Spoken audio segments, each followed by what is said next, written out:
exclusive. I don't think that's true.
Tones, hollow.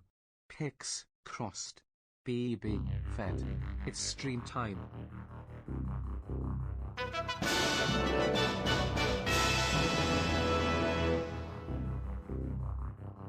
Wow 13.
good and I love watching them, okay?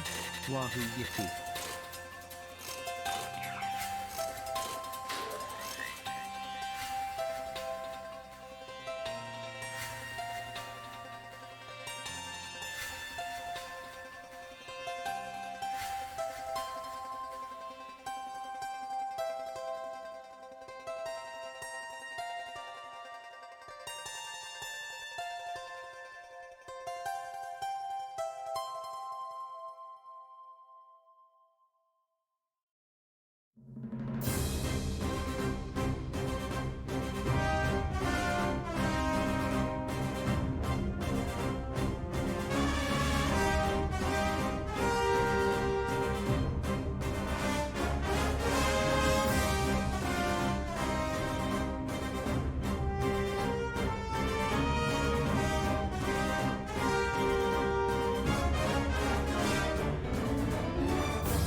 I'm looking at the automatic tags that Twitch has put on the stream based on the game I'm playing. Why is Picross tagged as educational? Why is Picross tagged as a strategy game? What's the strategy?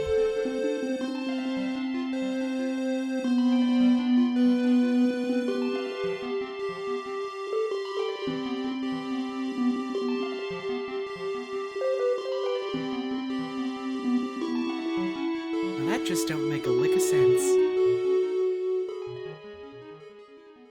Well, the other tags are there because I put them there. Good characters is there because I put it there. Because I'm good at Picross. Speaking of which, let's play Picross. Welcome to the stream. Smart. Thank you, Snape Snop, for that 2-month resub. Appreciate that.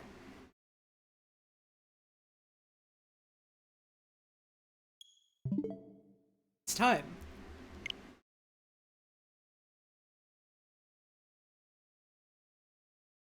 Player 1, get ready. For Bambuzal.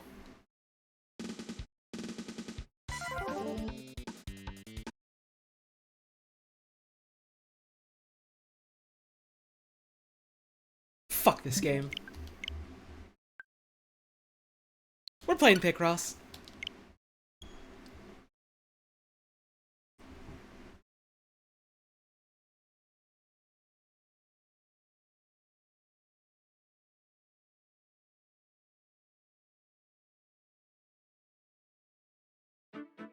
The nerve of this fucking Bambuzal always falling into the water, never getting the bombs for me. Sick of it. I'm gonna do a puzzle instead.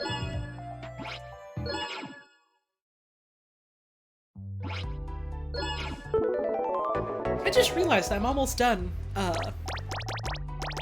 all of the normal puzzles in Picross S3. Might have to see about doing the other ones on stream after that.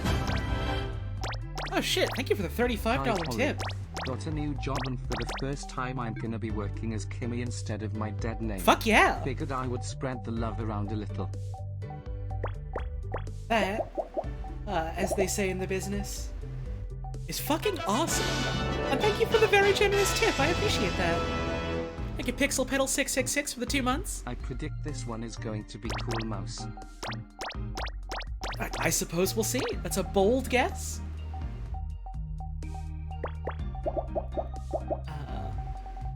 And it's entirely possible. There's nothing here to suggest yet that it can't be Cool Mouse.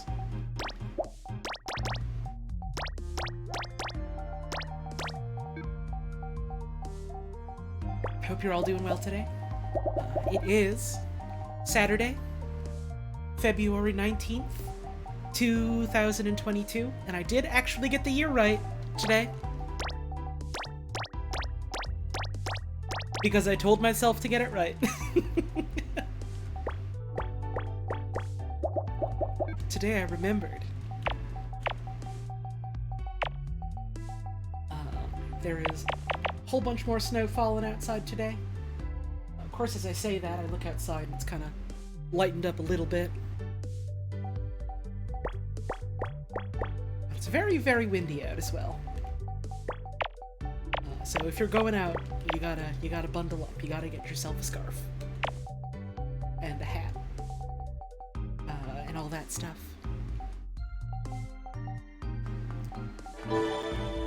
Thank you, Sand, for the sand. Water. Have a question as a baby trans. I'm gonna do a job interview soon and was wondering if I should tell them I'm trans or not. Do I preferred pronouns? That is entirely dependent on your comfort level and whether or not you think you would be safe being out at your job. There's not really any sort of one-size-fits-all answer, because unfortunately the world we live in is like that.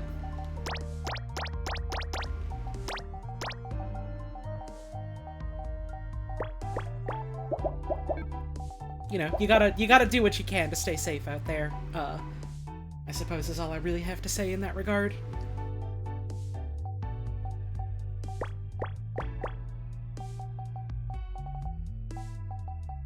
Where's this one walked off? This one walked out as well. 1, 2, 3, 4, 6, 7, 8.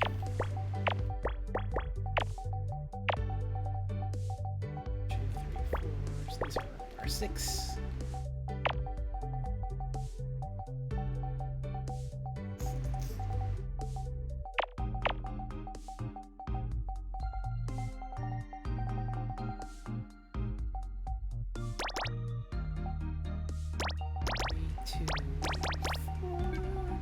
Here. I saw someone ask if I'm getting hit by the winter storm. I'm gonna say probably. I don't know whereabouts the storm you're talking about is from or heading, but there's certainly a lot of wind here. There's certainly a lot of wind and snow here, so it certainly seems like we're getting hit by a storm.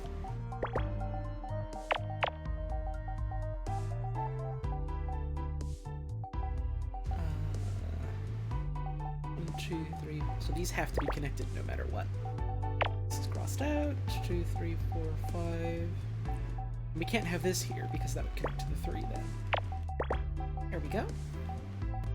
This is a 3.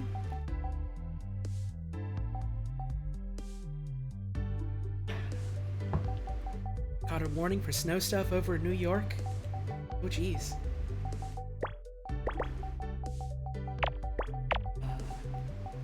Hope you like shoveling, and or have decent public infrastructure to do some of that shoveling for you.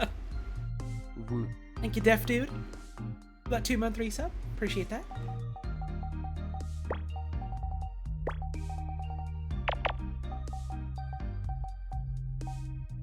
UK weather's been wild. I've heard a little bit of here and there about that. Nothing specific. I haven't looked into it much myself, but I've heard a couple folks talk about how weather's a little bit wild and wacky over thereabouts. Hope folks are doing all right there.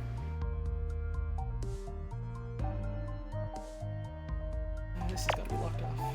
So 1, 2, 3, 4, 5, 6. This can't fit a 3, so that goes away.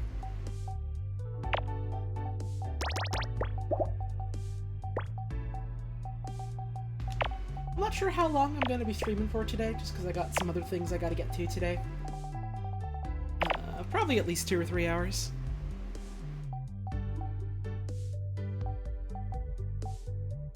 Hot as all heck down in Australia? Oh geez, yeah, I can imagine.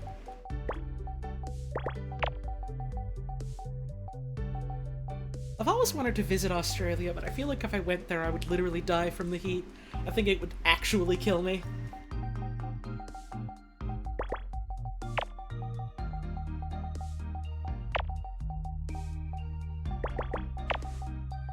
I stand in temperatures above like 15 or 20 degrees Celsius and I feel miserable. This is one here.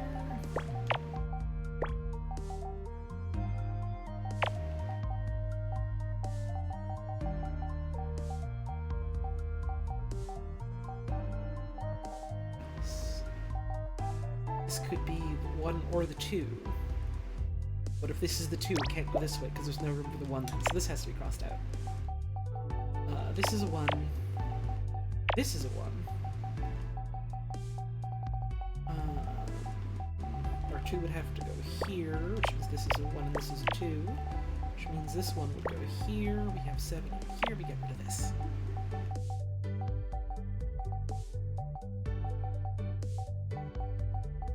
I've just never been big on high temperatures. I've always infinitely preferred the cold. Winter is like my favorite time of year, and then autumn is a close second. But I do like everything blooming and growing in spring, and then summer means, you know, other things get to grow more, so I also like them. I could just do without the heat personally. Our 1 has to be here, which means this is the 4. 1, 2, 3, this would go here, this is a 2. This is a 2 as well. This is all done. Cross these bits out. Here's a 1. Here's our 6. He's gotta go this way.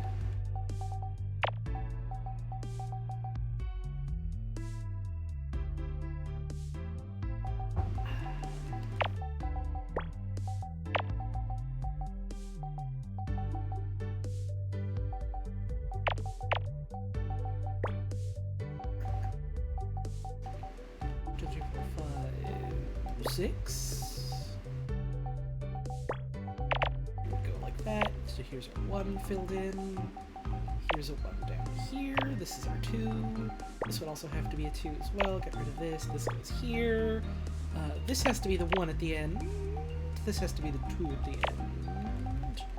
Here's a 3, so this is a 2, which means this would go here, and this would go here. Get rid of... Whoop, no. This was filled in with a square. Get rid of this. This here.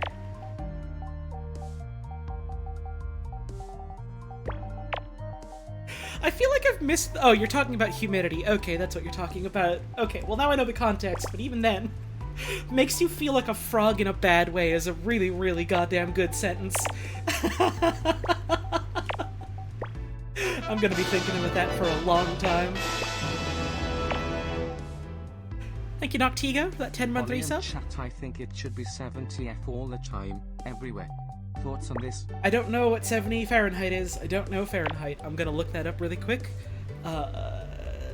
Celsius to Fahrenheit. I almost put 70 Celsius. That's 21 degrees Celsius. No thanks. No thanks. Artichoke. I thought we were making some sort of, like, weird hypercube for a moment, and I was like, what is this gonna be?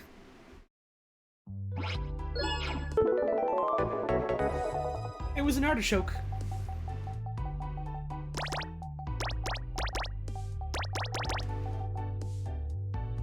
Live in California, so the heat's something you're used to, but you agree that the heat is irritating at the best of times? Oh god, yeah. I got a bunch of friends who are out California ways, and hearing them talk about the weather they have to deal with is like, my god.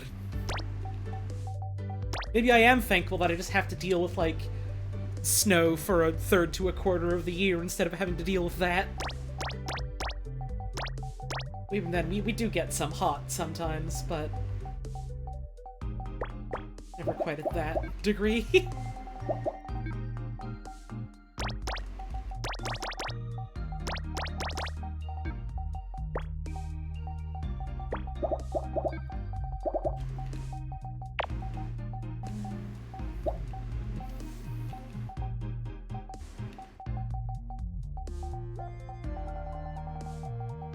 Good morning, you're thinking about dwarves? Well, hey, hell yeah, and good morning. I have had similar on the mind because I've been on a bit of a Minecraft kick lately, which isn't even a game that has that sort of thing in it. It's got its own whole deal going on with regards to what sort of beasts live in that world, but you know, you play in a space where you've got to go under the ground and dig a lot of rocks out, and it's like, at least I'm bound to think of that.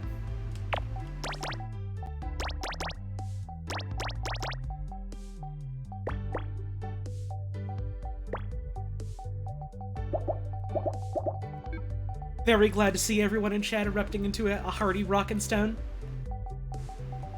Rockin' stone to the bone. Remember, if you don't rockin' stone, you ain't coming home.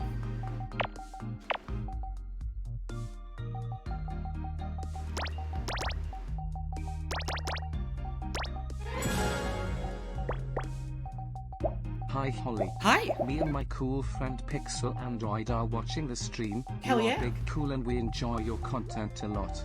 Keep doing you do. Heart. That's very kind of you to say, thank you. Thanks for tuning on in, and I hope the both of yous have a wonderful day, and thank you for the tip, I appreciate that. 1, 2, 3, 4 would have to be down here. There we go.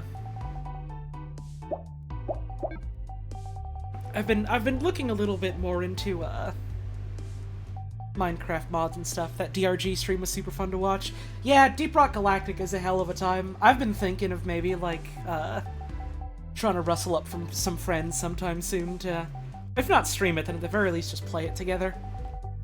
I've been fixing to play more of that game real bad. I got the itch. I want to go underground. I want to get a lot of rocks. I've been looking into a bunch of Minecraft mods lately, and I found one that was like, well, I say I found it. I found it insofar as I saw someone in my Discord talking about it. And then was like, oh, huh, I wonder what this is. And then I, like, looked into it, and I was like, oh, this seems really cool. And also, I guess it's, like, a super well-known mod. It was called Thaumcraft. And it's not currently out on, like, the versions of Minecraft I would be interested in playing, which are, like, 1.16.5 and 1.18. And so I'm just kind of looking at it longingly, like, oh, I hope it comes out soon. I know it won't, because, I think one of the lead devs is, like, straight up, like, dealing with a child right now, which is, you know, significantly more important than making a Minecraft mod. So I can hardly blame him or nothing.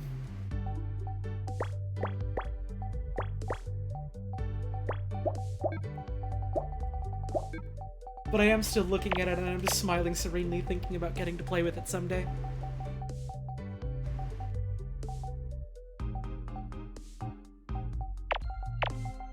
Thankfully, in the meantime, I have a lot of other fun toys I can play with on my computer, so it's really not that bad.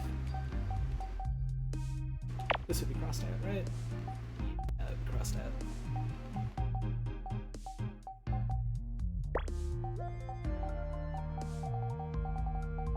Do computers got toys on them now? Yeah, you ever heard of Minesweeper?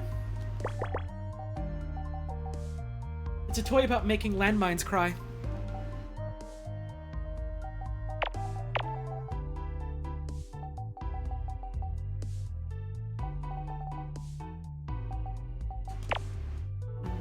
This would have to be a 1 for sure.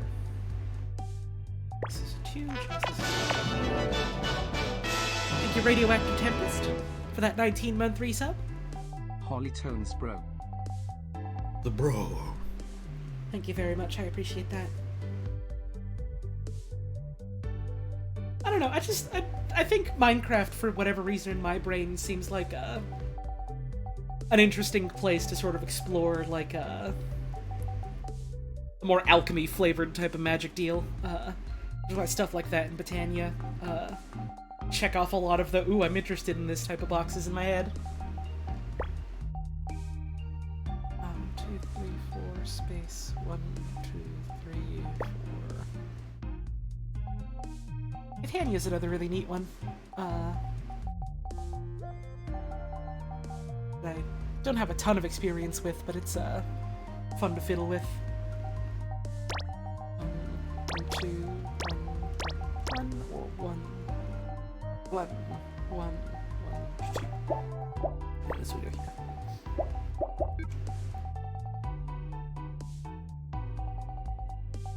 Create is another one that I've looked at, and I do want to play with it at some point.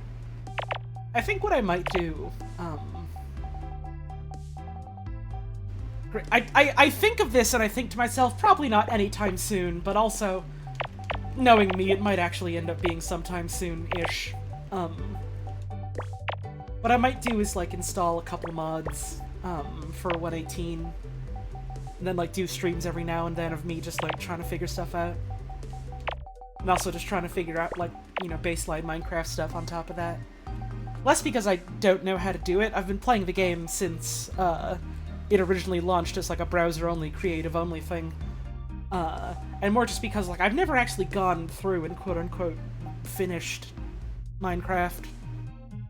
And so that might be a fun way to sort of, get myself motivated to that, is to have it be a thing I do on stream sometimes, and, like, you know, learn some of the systems that I've never really played with, and learn some of these mods that I've never played with either. I don't know when I'll be doing that, but let's see, if this was 1, and 2 here, that wouldn't work. Okay, so this has to be at least 2.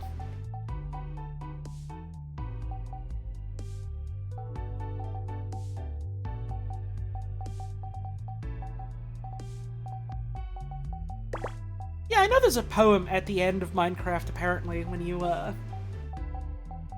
like, finish it. And I've heard a lot of people say a lot of things about how they feel about it, but I feel like I'm gonna reserve my judgment until I actually do it myself. Here's a 4. Would be no room for another 4.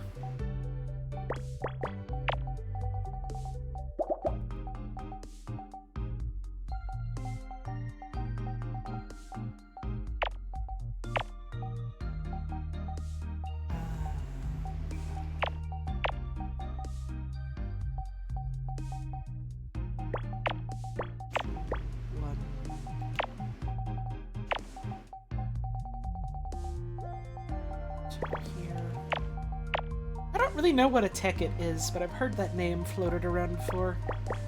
I know that's like an older-ish, series of mods, question mark?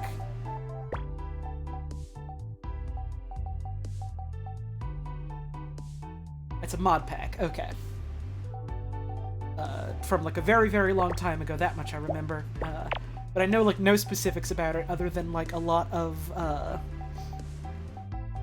Minecraft YouTubers of that era were super into it.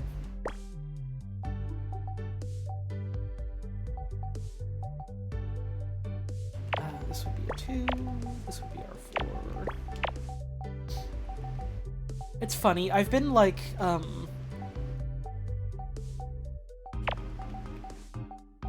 following other people, like, you know, talk about and explore Minecraft mods for like fucking years, but I've only ever played with them myself, like, as of last year, basically. I don't know, I was always just content to play vanilla ways. And I still am. It's just also fun to explore new things, you know?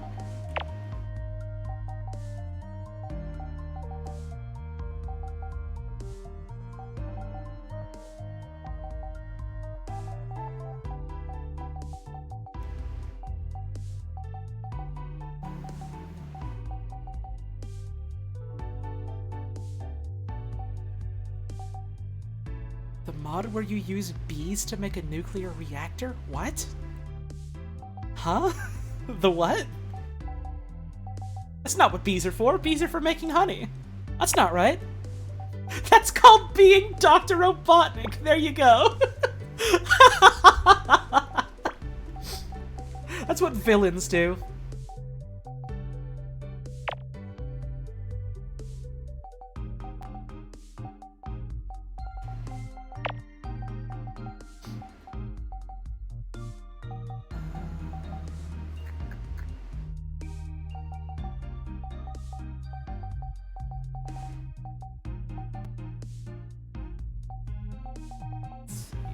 This has got to be a 2, so this would get crossed out.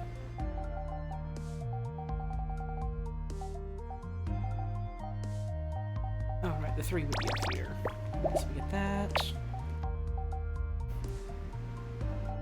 Bees can have a degree in nuclear engineering. Can they, though? Can they, though?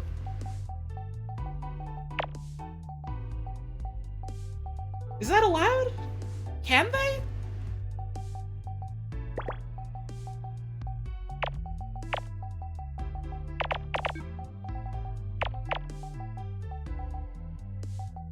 Why not? I don't think they quite have the capacity to understand all facets of human concepts of nuclear engineering quite yet.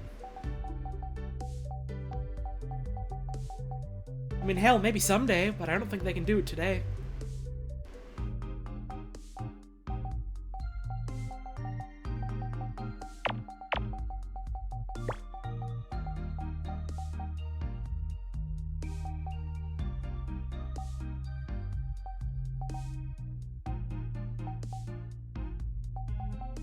Also, I think bees are largely a little bit too more preoccupied with things like, making hives and bumbling around, to quite care about, aspirations like that just yet. I don't know. Give them maybe 10 or 20 more years to get bored of it. Maybe then they'll, start looking into engineering degrees. Or maybe not. We'll see.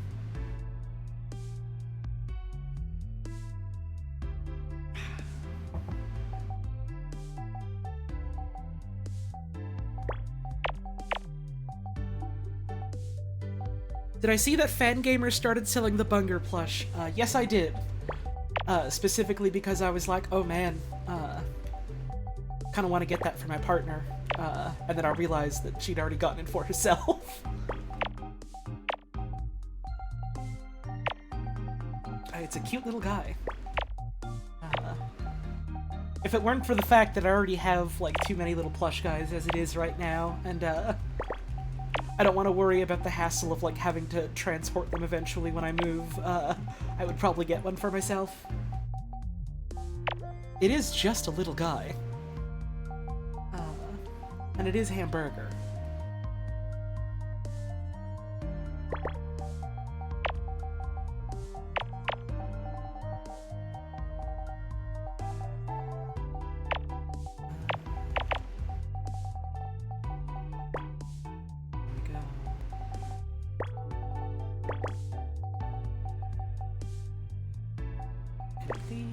This is done.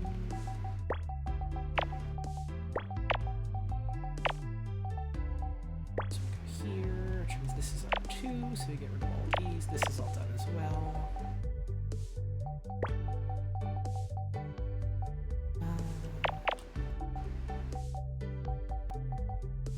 This will go here, so which means this goes here. Hey Holly, I'm a frequent VOD watcher. Does it benefit you more financially to watch on Twitch or YouTube VODs? It doesn't really make too much of a difference either way, frankly. Like, I'll make a little bit of ad revenue from, like, people watching on Twitch and people watching on YouTube, but, like, in terms of which of these should I do to benefit more financially, none of them really makes a difference. It's essentially a drop in a bucket, it's pennies.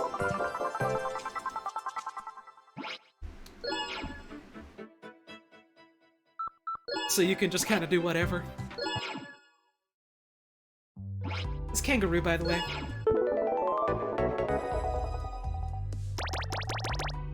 Yeah, for someone of my, what's the word I want to use? I guess someone, with, like, the size of viewership that I have. I'm not really making terribly much off of ad revenue, like, no matter what the source is.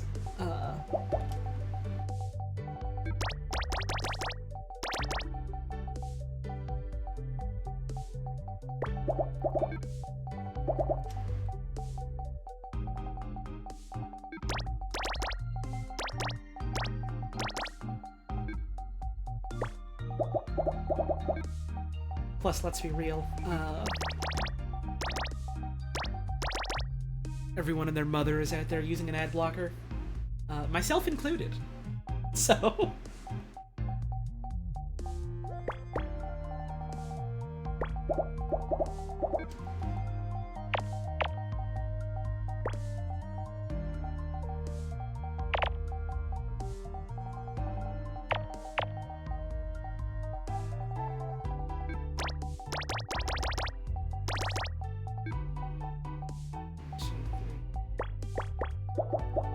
Everyone go to McDonald's and order the hollow toast. What would that even be? I don't really eat McDonald's. That would just be like, I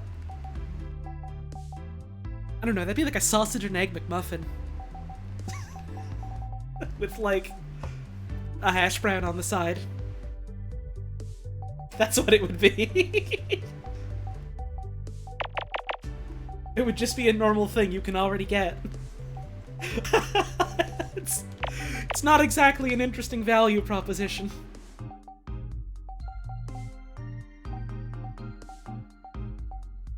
Yeah, Val, it's the fucking landscape of the internet with ads being, the way they are nowadays is so fucking bad. It's real bad out there. It's real bad out there. 2, 3, that'll work, so fill these in. You can try Live by Blessing for the 12-month resub.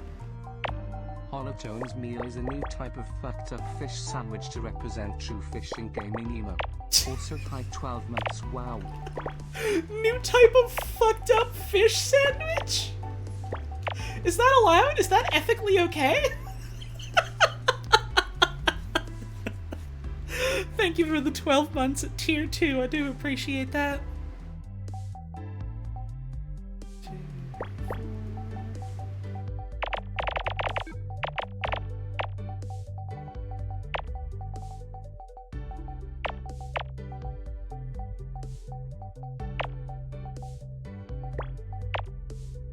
Yeah, this has to be a 2.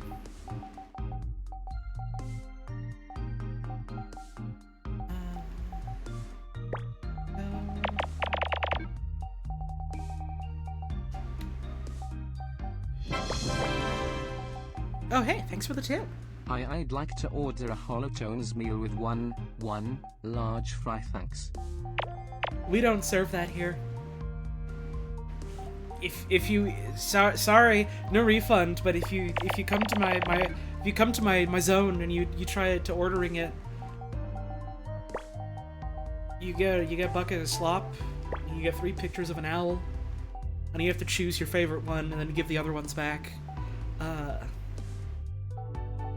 And it costs you $20 and 5 minutes. And if you spend an extra 2 cents, you can get the kids' meal. If you come to my zone, you ain't coming home. People are always saying this when they come to my zone. Thanks for the tip, I appreciate it. Or the bits, rather, which is still a tip. But it's a different flavor. And if you come and you get the kids' meal, it comes with a toy. It's brown.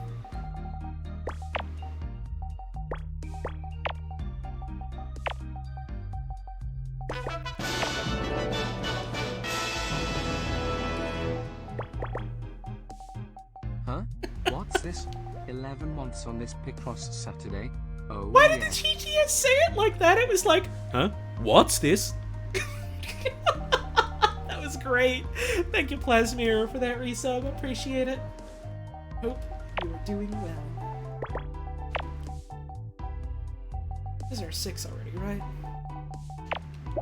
There we go.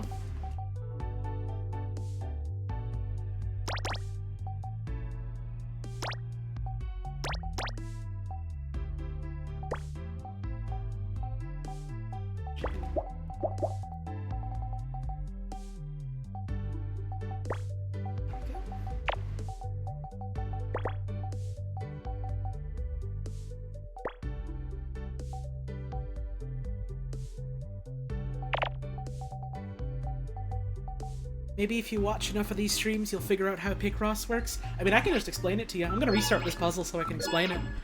I don't mind doing that a couple times a stream. So here's a Picross puzzle. As you can see, this one is a 15 by 15 grid. We've got 15 rows from top to bottom, 15 columns from left to right. And at the top of every column, and the left side of every row, you'll see all these numbers. And you might be wondering, well, what do these numbers represent? Each of these numbers represents how many squares need to be filled in. So for instance, in this row here, we've got a 3. Somewhere in here, we need to have 3 squares touching each other. This one here is 2, 2, 2, so somewhere we need to have 2 squares. Any amount of spaces, 2 more squares. Any amount of spaces, 2 more squares. And so that's what the numbers each represent. And so the goal of the puzzle is to look over, find, what lines you're implicitly able to fill in, and then build off of that. I've got, some of the hint stuff on, just because I'd like that for the sake of convenience. And so you'll notice some of these have blue numbers on them. And what the blue numbers mean is that somewhere in this row, for instance, you can make some kind of move.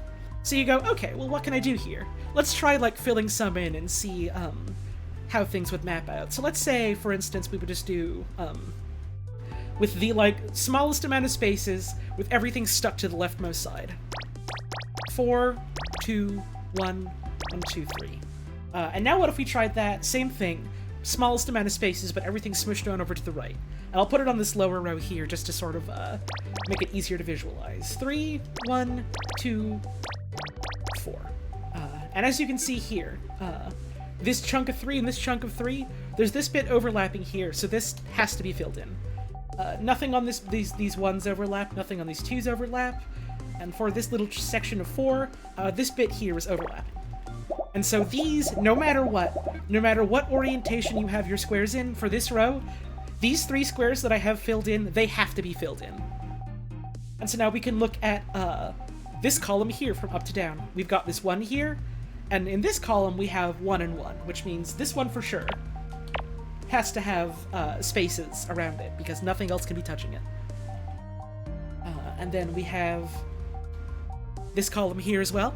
We've got this one here, and because it's 1, 1, 1 for this column, we know for sure that this one can have nothing touching it. Then for this column, we have 6 and 3. And since 3 is the lowest down number... Thank you, Juniper Guitari, the 21-month resub. I appreciate that. Hi Holly.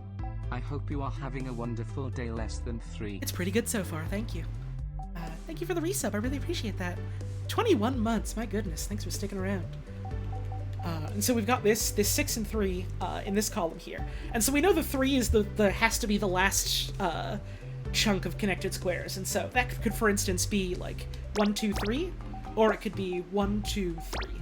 And so no matter what, we know that this square here would also have to be filled in to be able to fit that 3 there. And so Picross is a lot of just like doing stuff like that, looking at like what squares can be filled in and then making other movements in other rows and columns based off of that. And so you might be looking at this and thinking, oh, okay, well, I kind of get it with the explanation, but even then, this looks kind of large and complicated, which, you know, you would be right about. It's easy for me to take it for granted. I've been doing a ton of Picrosses, and so for me it's very easy. But if you're new to this, you know, it might be kind of hard. Picross games tend to start you out with much smaller puzzles. For instance, this one is 5x5. And so it starts you out much easier so you can get like a much easier sort of grasp of how everything works. Like for instance, here's a 5. This has to be all the way filled in. This has to be all the way filled in. This is only a 1 here, so everything here is crossed out. This has to be a 4. We have this bit crossed out. This has to go here. This is a 3, which means this has to go here because this is 3 and 1. This goes like this. Because this is a 5, everything here is filled in. We have our 3 here. This 3 would have to go here. And so when you start on much smaller puzzles, it's much easier for you to, you know, get a grasp of the fundamentals slowly. And so if you're looking at this and thinking, well, these puzzles that you're doing are kind of complicated, I don't get it, why are you able to do it so fast when I'm just so confused about it? It's because I'm on puzzle 126 of 150, and I've been playing Picross games for quite a while. If you want to give it a shot, there are plenty of, you know, games that are good for that. There's plenty of free options as well, I'm sure, on like mobile and browser and stuff.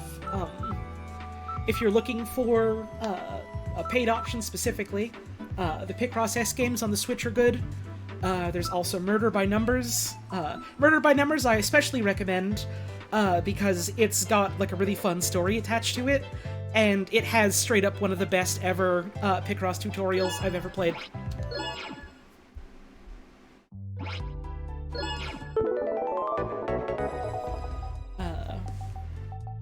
So yeah, it's like anything. It's hard until you get to practice it a bunch, and then it gets a lot easier.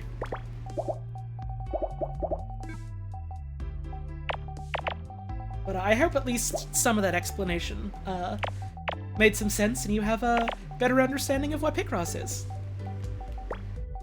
And if you're also looking at this and thinking, oh, well, it seems neat, I guess, but I'm bad at math, don't worry about that. Picross isn't a math puzzle, it's a logic puzzle. The only math you need is counting. The only math you need is being able to count from like 1 to 20, basically. If you can do that, you're probably fine.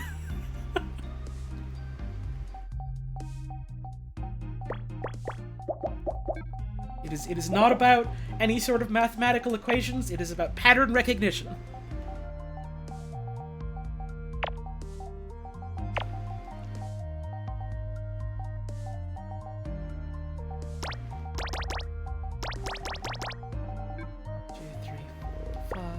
Go.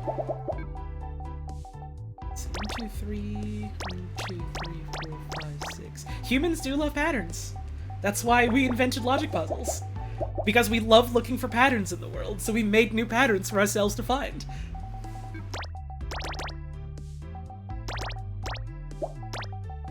Space 1, 2, work. So this would be filled in here though. Let's see if I can remember what bits of this puzzle I had already solved. I have to do this here. There we go. That's figure 3.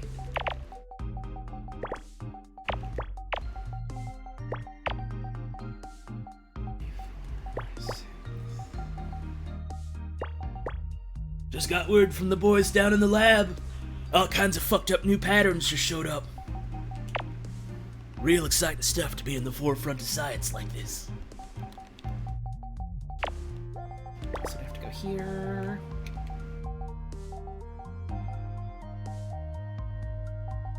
There we go.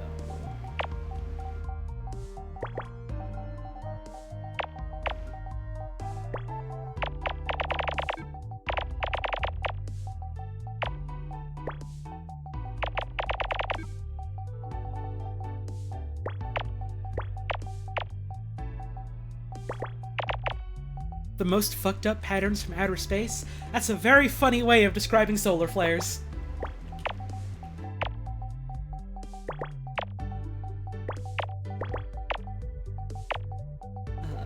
This would have to be our 6. 1, 2, 3, 4, 5, 6.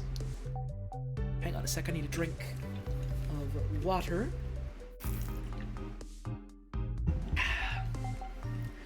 She's terrified of the sun? Who, me? I'm terrified of the sun? I am? I mean, you wouldn't be entirely wrong to assume that. You ever seen the sun? It's fucking big and it's exploding all the time. I don't want to be anywhere near that shit.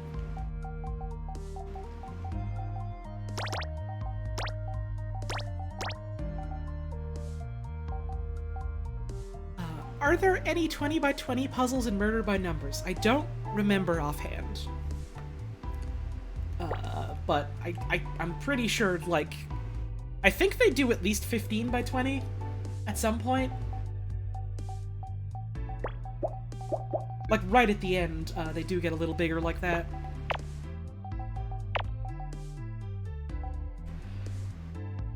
Was so into that Picross explanation you repelling shot at yourself off the arena in FF14? Oh no!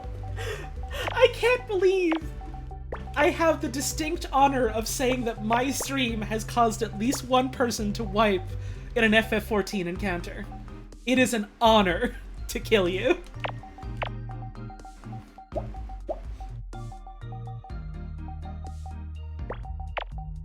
Or I guess knock you out. It doesn't actually kill you in that game.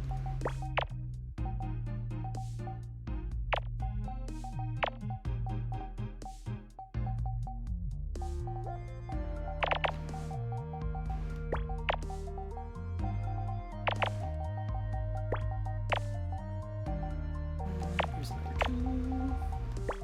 Ooh, the snow is picking up again outside. There was like a little bit of sun for just a moment as the clouds parted.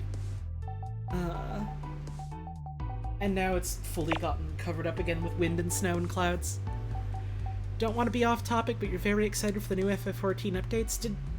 Did they say more about what future stuff for FF14 is gonna be?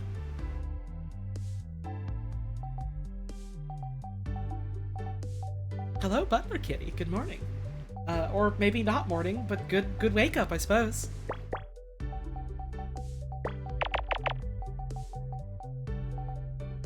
They're improving modeling plus textures plus shaders. Huh, neat. They had a little presentation thing. They had a live letter yesterday? What? didn't fucking know there was a live letter yesterday! Maybe that explains why a lot of people were suddenly talking about 14, on Twitter last night. And I was just like, huh, weird that a lot of people are doing it all at the same time.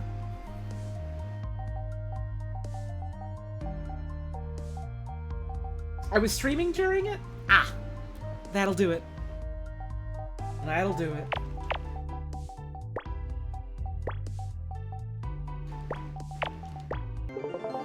Campfire? I think it's fire.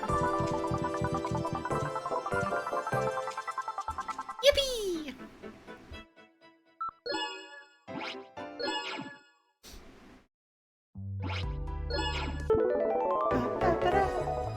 Oh man, winds have kicked up real bad outside.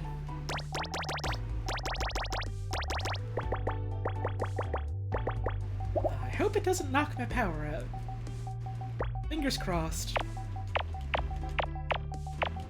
One, because I would like to keep streaming, but two, I have other things I want to do later today that require, having internet and power.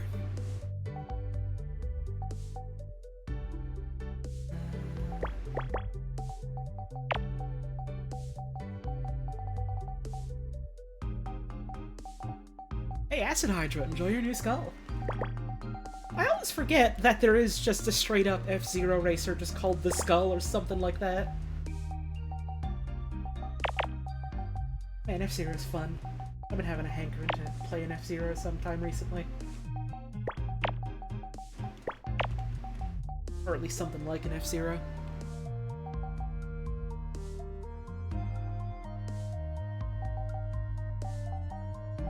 Have I ever played a game called The Unfinished Swan? Nope, and I've never heard of it. This can't be anything.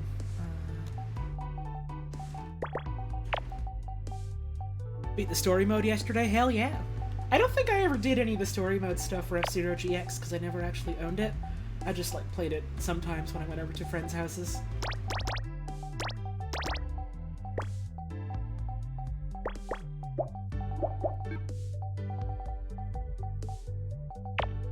This out.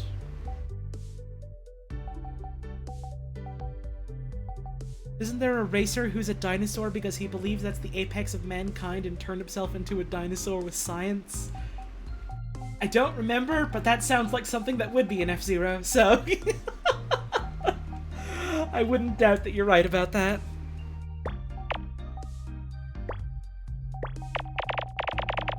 That seems a very F-Zero sort of character to have. This has got to be our 2, which means this is our 3, which means we have 1 and 1. Since this has to be a 2, this is crossed out. 1, 2, 3, 4, 5, 6, 7. Any thoughts on the latest Kill 6 Billion Demons update? No, because I haven't kept up with KSBD, in a while. Not for any particular reason, just because, you know, sometimes there's a lot going on in your life in general, and you forget to keep up with a couple webcomics, and then you're like, ah shit, I should go back and, like, get caught up on these, and then you just forget to. Mom saw the stream, so you taught her how to play Picross, and she's playing right now? Well, hey, hell yeah! I hope she wins. I decided Picross is a thing you can win now. Let's see... there we go.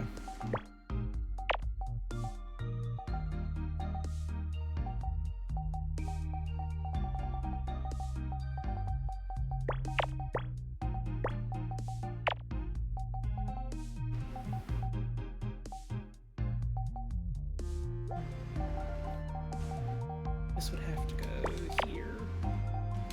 This is crossed out. 8.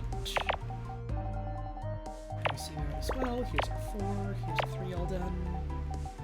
2, 1, roll 1, 2. Oh, 1 here. 4 here. So this is all done. 1 goes here. cross these out. 3 goes here.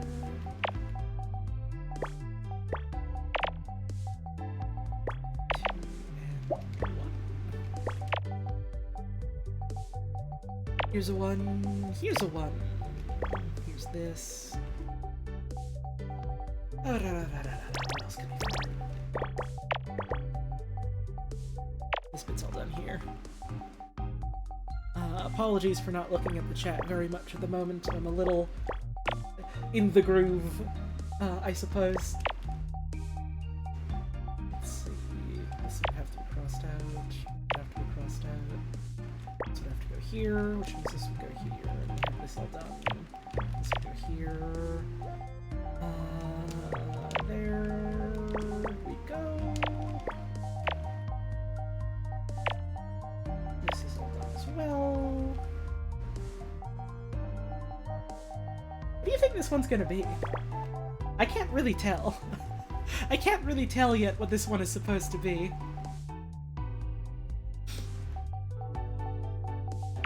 There's a 2, 2.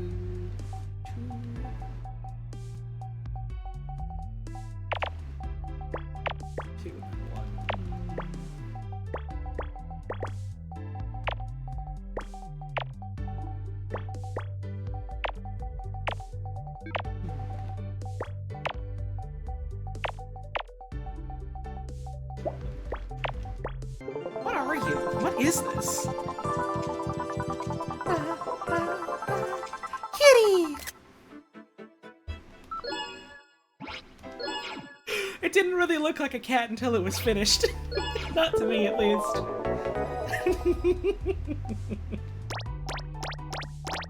But now I'm thinking about Kitty and I'm just smiling serenely. Furry beast detected. How you doing, Mike? I hope you're doing well today.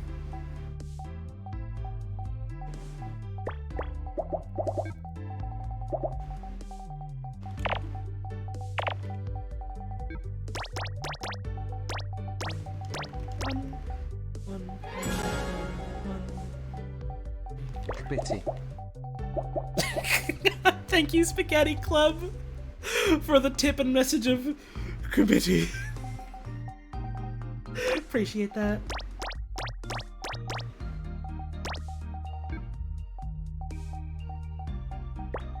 A cat is a little bit like having a sleepy child in your house. It's your day off and you had a big breakfast. Fuck yeah. Happy Big Breakfast Day. It only comes once a day, so you have to celebrate it.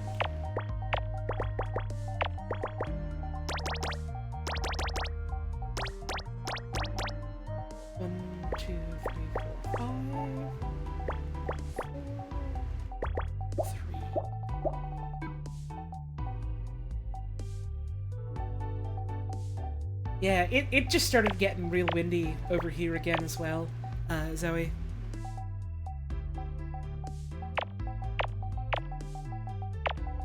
So I guess it's starting to pick on up over in the east. Has anyone ever tried CBD for their pets? I don't know what that is, so no. Short for cats, birds, dogs? I mean, I've tried cats for my cat because she's a cat.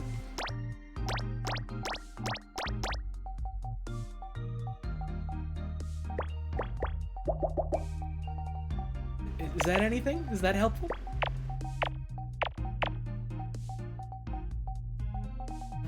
This has got to be R3, which means this is 4.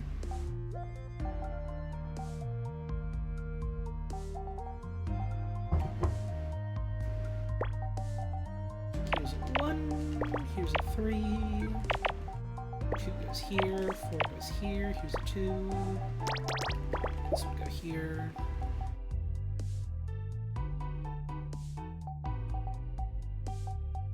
CBD is the non-THC weed stuff. Is that safe for a pet?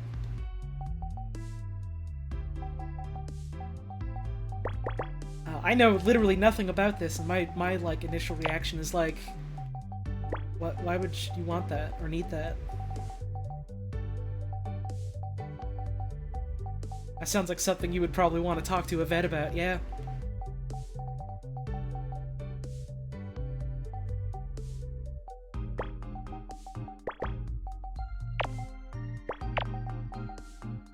That sounds like something you would probably want to talk to an expert about instead of just a gaggle of people on Twitch.tv.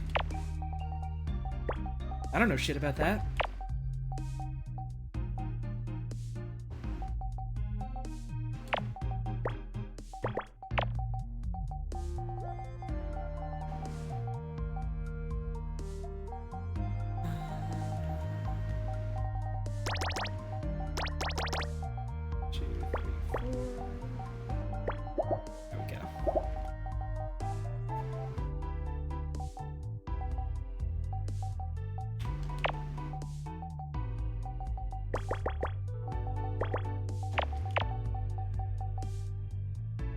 Has anyone ever taught their pet how to skateboard? Yeah, I heard tell there was someone who taught, like, their pet bird how to skateboard, and, like, they made, an autobiographical, rather, video game about that. It's really interesting, you should check it out. It's called Tony Hawk's Pro Skater.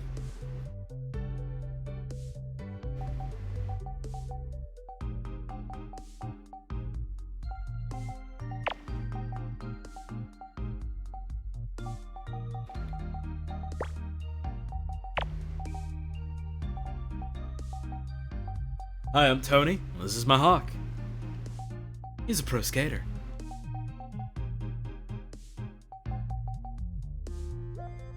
These better be connected for sure. Right? 1, 2, 3, 4, 5, 6. Yeah, there we go.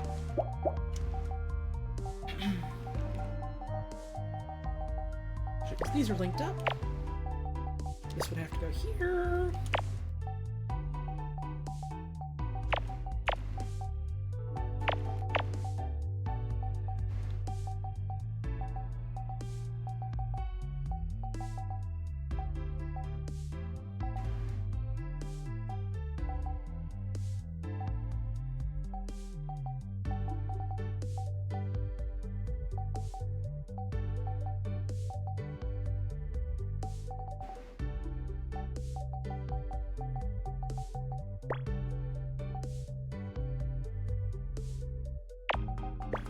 So this is 2. We have 1 and 1, and then another one somewhere. Cats are nice to have around. I enjoy to have a cat. I enjoy to pet a cat. I enjoy to hold a cat. Etc., etc. Not every cat likes to be held, though.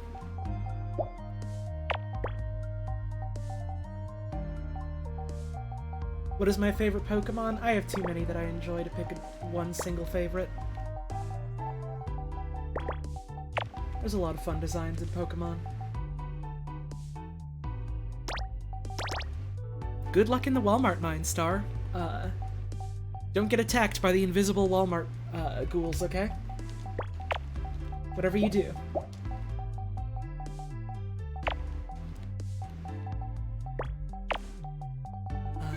I guess some of the favorite Pokemon that come to mind are, I really like Aggron, and I really like Picross.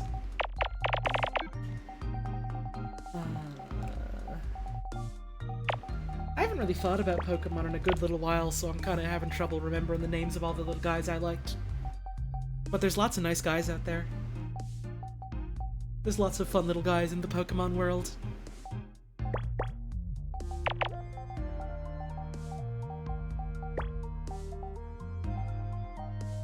This would be a 2. This would be another 2.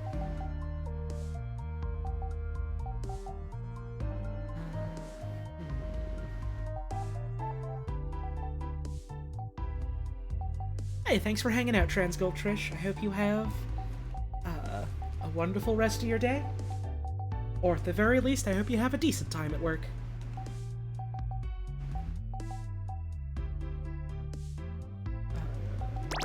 This can't be the one, so the 3 would have to connect here.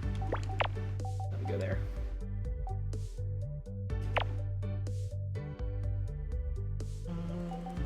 This goes there.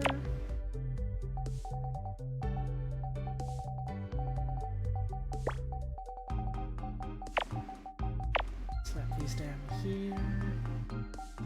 This one would have to go here then, which means this is our 4 and this is a 2.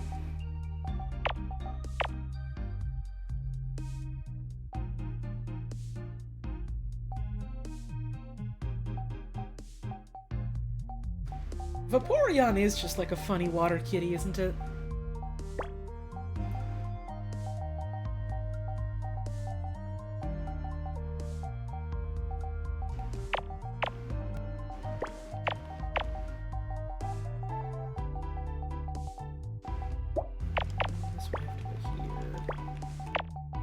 What's the name of that one Pokemon that was like, it was the pants lizard. It was the lizard that had a pair of pants that wouldn't fit right.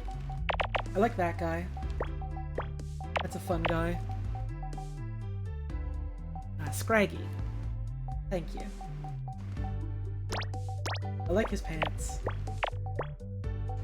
They got good pants.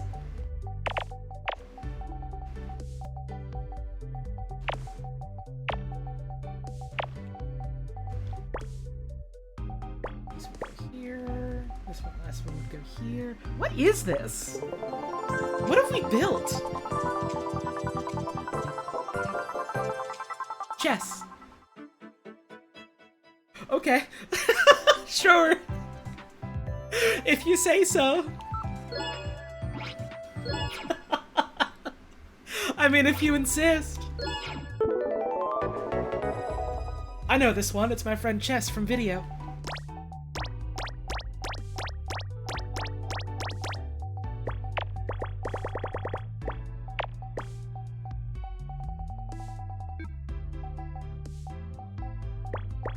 Snorlax is a fun one. Snorlax is just a big guy who loves to go for a nap. And sometimes that's just how you're trying to be. Let's see, if this was a 2... there wouldn't be enough room for the 1, so this has to be a 1. 1, 2, 1, 2, 3...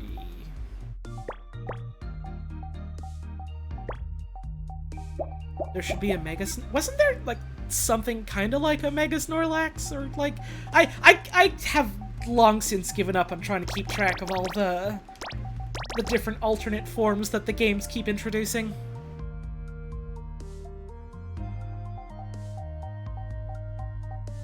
Instead of just, like, sticking to one and expanding on it, they've decided to introduce, like, 17 different ones or whatever, and it's like...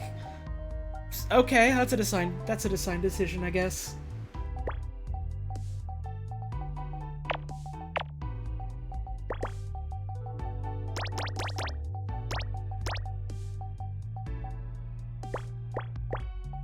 Go. This would have to go here. This would have to go here.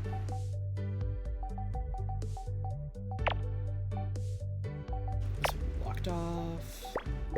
These go here. This is a 2. This is a 4. This is another 2. This is a 1, which means this is a 2, which means this is a 2. Which means this is our 4. This is a 2. Here's our 5. Cross you out. This would have to be like this at the very least. 1, 2, 3, and then 1. Here's a 3. This goes here. 1, 2, 3, 4. Here's a 1. 1, 2, 3, 4.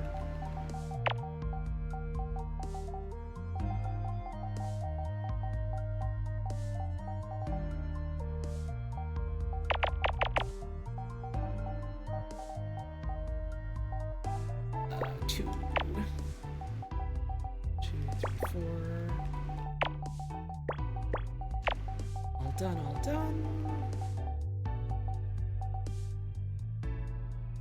There's lots of good Pokemon out there.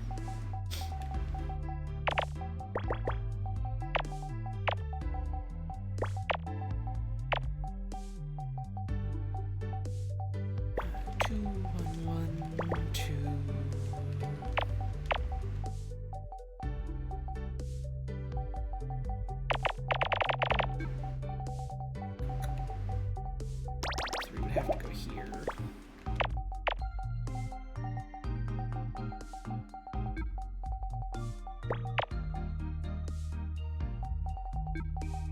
2, 3, 4, 5, 6. This will go here, which means this is our 2 here. Get rid of all of these. No, this can't be a 4. You go here. This is our 1 and our 2, so our 1 would go here, which is this is a 3. And this goes here, which means this is part of the 3 down here. We are rolling. We are rolling is what we're doing. You would go here, which means you're 3. This is a 2, 1, 2, 3, 4, 5. Walk this off. You 2. 1, 1, 2, 3. 1, 2, 3 would fill this in here. I think what we need is Pokemon games that come out less often but are higher quality because the devs get time to rest and fuck about with it. I mean, that should just be applied to every video game ever in general, quite frankly, I think.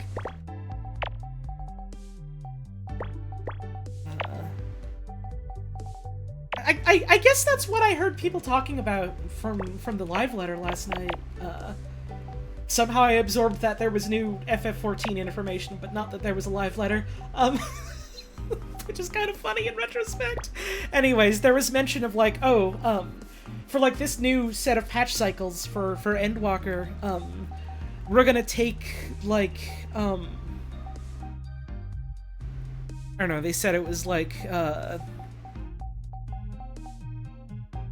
what, 4 months instead of 3 months and 2 weeks or whatever, or 3.5, and it was like, on the one hand, yeah, sure, it's great that they have more time to work on their stuff, but on the other hand, it's like, is adding just 2 weeks really all that much?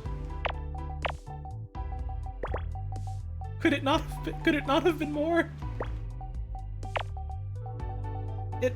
It feels a little bit like a drop in the bucket, I suppose. Yeah, there we go. Okay.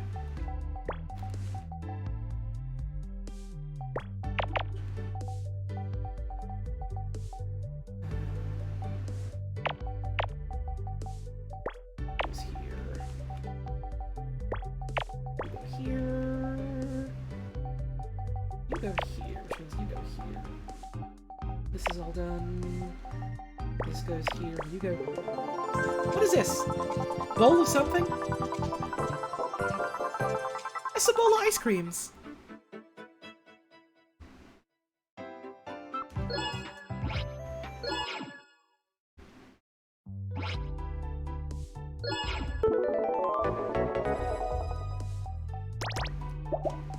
Man, it would be nice if a 32-hour work week was the standard, wouldn't it be?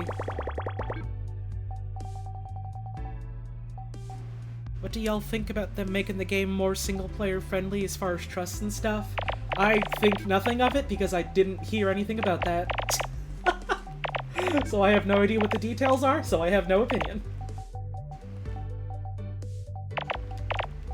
I would have to look into that more myself. Again, I didn't actually know there was a live letter, I just absorbed a couple things that I saw people talking about.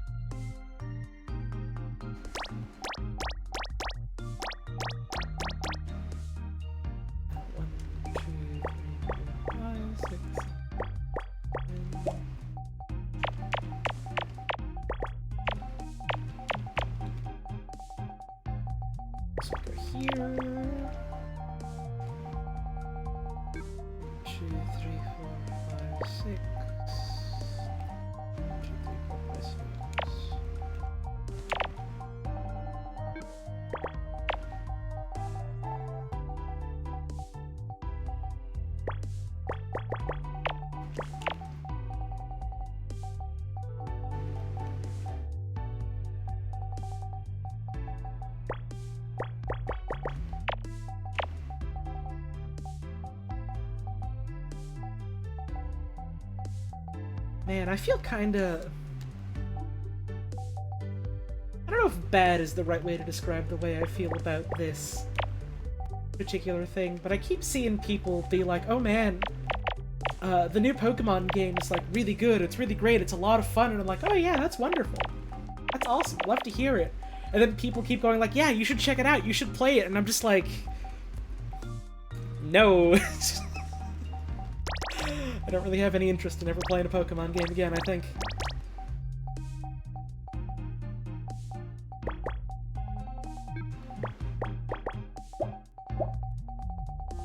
I'm glad people are having fun with it. I don't think it's for me anymore. Not even in the sense that, like, oh, I think it's, like, changed its design philosophy in a way I don't like or anything like that. I like the things I hear about the way the games are designed for the most part. I just don't particularly want to play a game like that right now.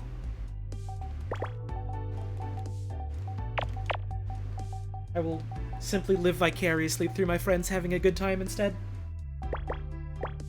It's funny, sometimes there are games like that where it's like, I hear about it, and I'm like, yeah, you know, this sounds neat, I just don't really want to, you know, play it or check it out myself. And then I hear I have a friend into it, and I'm just like... Alright, you gotta give me the scoop. You gotta tell me all there is about it. Give me the down low.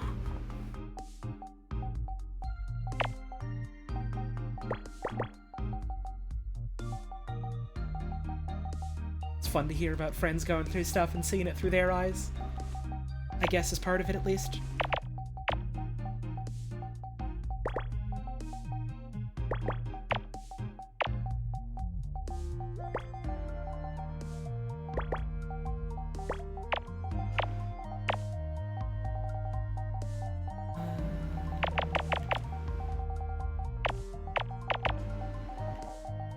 The Colombo info... Oh, that Colombo impression is getting... That wasn't even really a Colombo.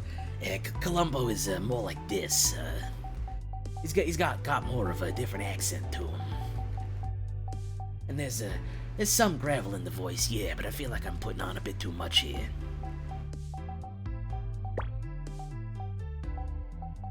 Also, I feel like sometimes the accent is diving a little bit too deep into like a Brooklyn accent.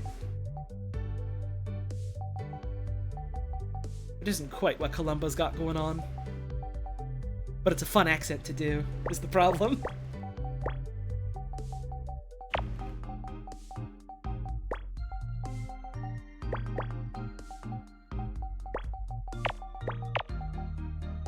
Oh man, I just looked outside my window.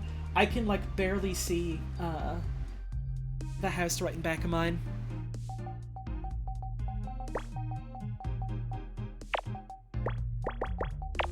Why is everyone into Colombo all of a sudden? I mean, first of all, it's not sudden. They've been suddenly into Colombo for the past 2 or 3 years.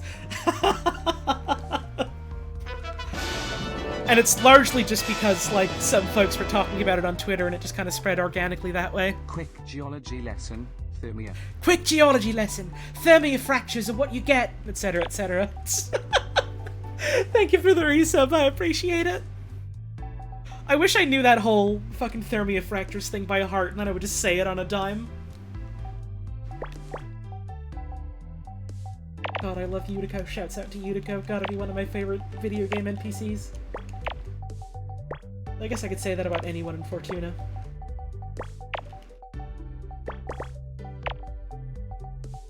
Welcome to the Warframe segment of my Picross stream, I guess. Because that seems to be happening recently. Validar just spread into your internet sphere now? Huh, that's interesting. It's always interesting to hear when, like, something that, like, I've been hearing and seeing a ton of is, like, only starting to breach into some people's sort of spheres of knowledge and interest, like, now. It's always neat when that happens.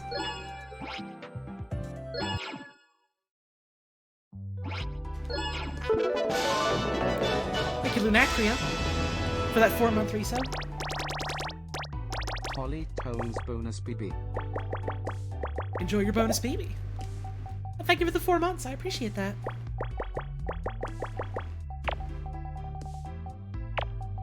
I was about to say something about Warframe, but I don't remember what it was. Oh yeah. I started playing, Wisp. And her whole thing, her powers... She's like, She's billed as being like a support character. So, you know, you have, like, you can do buffs for yourself and your teammates. Thank you, Eternal Soul, for the 5 months. Enjoy your beans. Thank you for that resub. You can do, like, a bunch of buffs to, like, you know, power up your team, and you can shoot out, like, a ghost that distracts people, and also you can teleport to it. And you can, like, shoot out a bunch of little wisps that will, like, blind enemies and make them take more damage and explode and stuff like that. And then also you can just shoot people with the fucking sun. And so she gets billed as being like, yeah, she's, like, a support frame, but she's one of the most, like, active, frames sort of in that regard in terms of how you play her.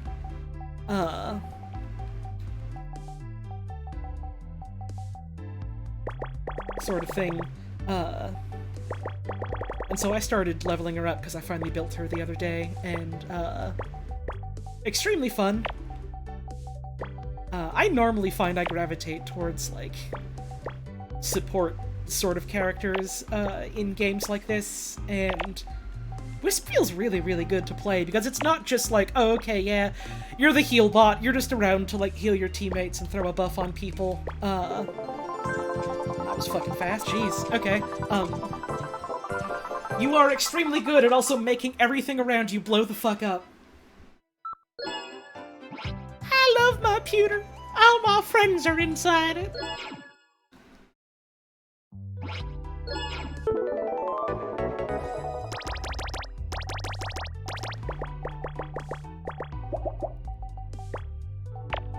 And so she's also got, like, a passive ability where it's like, if you're in midair, you're invisible. And so it's like, okay, you can provide huge buffs to your teammates. You can, do big damage, and also enable, you know, teammates to also do big damage. You can give yourself huge health and huge health regen. You can teleport around very easily, so you have a lot of really cool movement. You can blast people with the fucking sun, so you've got an awesome beam. And also, as long as you're willing to stay in the air for a little bit, you're a stealth frame. You're completely invisible. And also, it's very easy to, make yourself, like, fairly tanky and hard to kill. And so I'm just kind of looking at it and just kind of like, okay. What the fuck can't you do? What the fuck can't you do?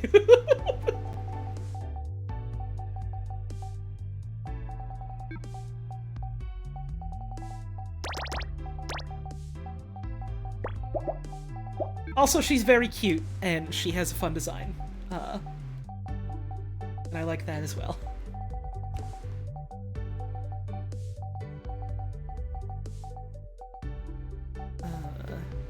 Never understood the Warframe meta, but you like Oberon because he could heal and damage. Yeah, Oberon is a lot of fun. Oberon has sort of, like...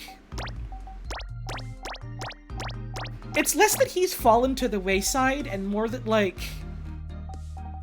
It's a little bit harder to make him quite as powerful as some of the other, healing and hurting type of frames. But I still really like him. He's a ton of fun.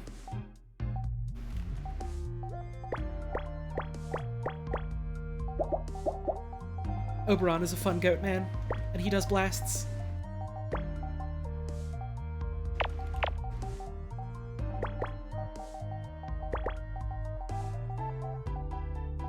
Didn't they shut down the Destiny 1 cert? What?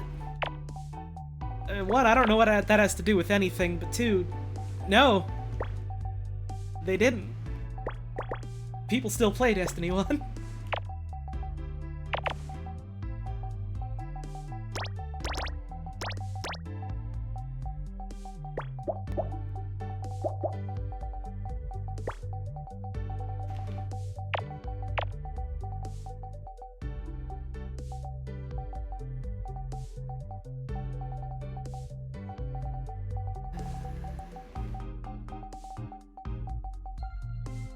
I've kind of taken a liking lately in Warframe to, I guess characters that have sort of a more, busy sort of, like, suite of powers. Maybe not even busy, necessarily, but just, like, where you're sort of, like, expected to, use all of their powers kind of in tandem sort of thing. It's fun to do that. Stuff like, Wisp and, kind of, Ember, even though her first ability isn't necessarily super useful. It's a lot of fun for my brain to play, but sometimes it causes the hands a bit of cramping. Warframe's a game where I do have to be a little bit mindful when I play it about the health of my hands. Just because you do have to do some wild inputs at some points to do certain things. Which is why I'm very glad that you can just rebind your fucking keys to do whatever you want. I have changed, like, crouch and sprint and stuff to be buttons on my mouse. Which I've realized, hey, actually, this kind of rules for, like, other FPS games as well. I saw someone talk about, how they got Inaros and they were disappointed with him. Inaros is like if you were playing a brick. He's a brick that you throw at stuff. He's huge, he's tough, he don't break easily, but he doesn't really do much other than be there. If you want to play a more interesting version of Inaros, you can always try and get Grendel, but Grendel does take a bit to unlock.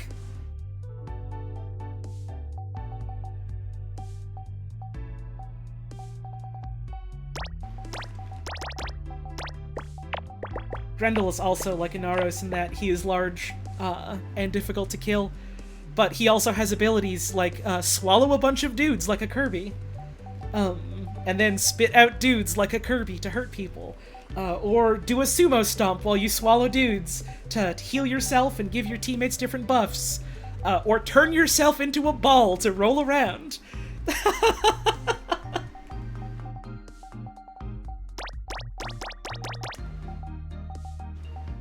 You have abilities that, or at least for me, actually feel fun and interesting to use instead of just, like, abilities that are there. That you can press, I guess. Are you sure Grendel's not actually just Kirby, though? Here's the thing! Literally, in development, the devs kept joking about him being the Kirby Warframe, which is very funny.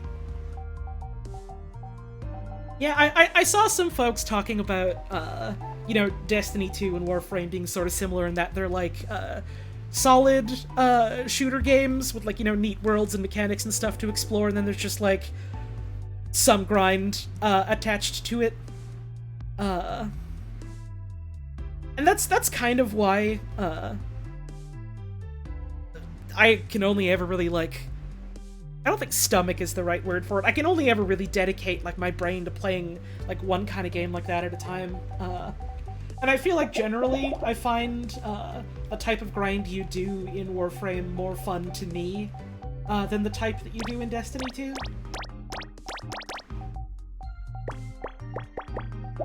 I think it also probably helps that Warframe is a free-to-play game. And so if there's, like, any update or whatever that I'm not particularly jazzed about, or if there's, like, a bit of content where it's like, well, I'm done playing it, I don't really want to play more of it, I don't feel weird about the fact that I dropped, like, you know, 80 fucking bucks on it or whatever, then played for a couple of weeks and then went, okay, well, I've had my fill. Not even a couple of weeks, a couple of days. Which happened to me more than a couple of times in Destiny 2, and I was just kind of like, man, I had fun with this, it was a cool thing to do with friends, but also I wonder if I could have maybe spent my money a little more reasonably.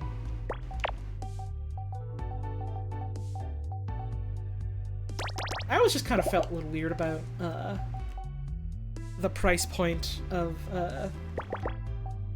Destiny 2, in general, but I think that's largely just because I never really got, as into it as, like, some other folks. Like, if it's a thing you're gonna be playing for, like, a while and playing a lot of, it sounds like it's probably a good value proposition, but, not really for me personally, I suppose. And so I've been kind of on the fence about, like, picking up Witch Queen. Just because, like, some of the stuff sounds interesting. But also I don't really know if I'm going to be so into it that I'm just going to want to keep playing it to justify the price, I suppose. So right now my plan is I'm just going to, like, live vicariously through my bunch of friends who are, like, diehard Destiny heads who are definitely getting it. And so I'm gonna, like, you know, listen to them having fun, and I'm gonna be like, yeah, this is awesome. I love hearing about my friends having fun. Granted, I say all of that. I say literally all of that. And then I, like, read up on, like, their weekly, like, update things that they write for their blog posts. And I read about, like, all the cool changes they're adding to, like, Void Titans. And read about all the changes they're making to Gambit, and I'm like, shit. Fuck's sake. I'm gonna be logging on day 1 of that expansion, and we're gonna be the Drifter's strongest warrior, aren't I? I'm gonna be the Drifter's strongest warrior, aren't I? I'm not even, like, gonna be getting the expansion day 1, but, like, you can play with the new power stuff, even if you don't buy the expansion, because it's, like, it's a change to the base, classes and stuff. And also, you know, Gambit, is a baseline game mode. You don't need to buy an expansion for that, so... I'm just probably gonna be fucking around in Gambit, and then, like, all of my friends that are, like, trying to get gear for, like, raids and stuff, or who are, wanting to take a break from, like, the campaign or whatever, I'm just gonna be there, and I'm gonna be like, Hey there, brother. You wanna go down and help out old Drifter? I'm the one person who likes Gambit in the world.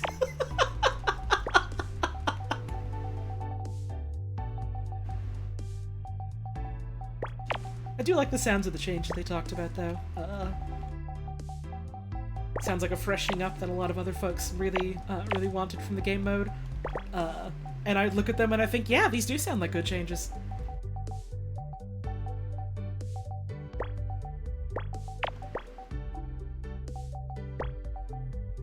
So I'm probably gonna fiddle with that at least a little bit.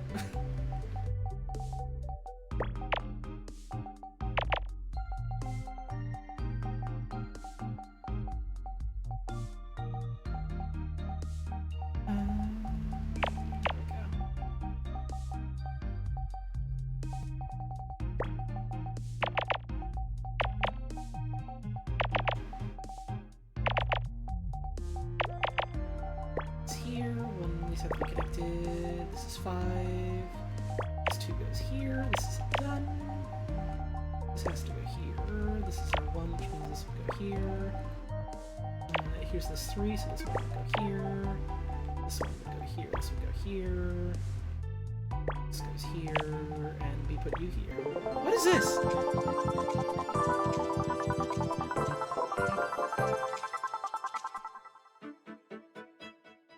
It's a sheep.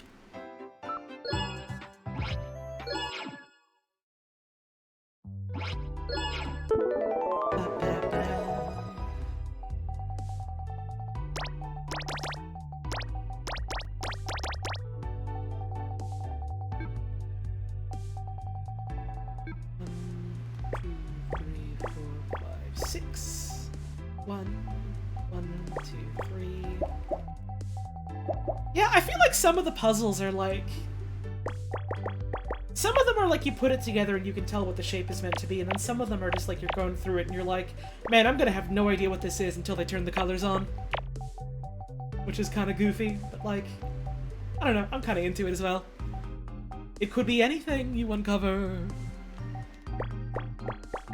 A Picross could be anywhere. Woo!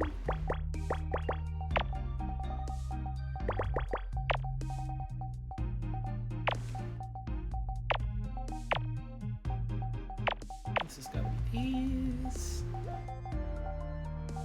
1, 2, 3, 4, 5.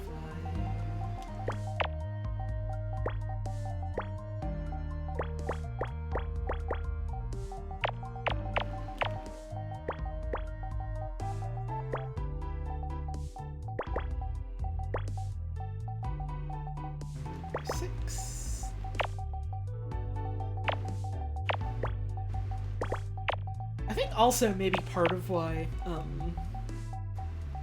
I bounced off of Destiny 2 the way I did, was just, like... It felt like you weren't really able to make, like... what's the word I want to use? Like, it felt like you weren't really able to make sort of, like... varied builds, for your character in the way I kind of wanted to.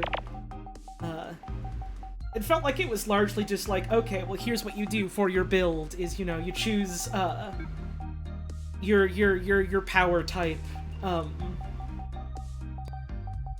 then you pick, like, a legendary heavy weapon to damage a boss a lot, and then you just kind of put whatever else on, and they got a little bit better about that with, like, some of the season artifact stuff with, like,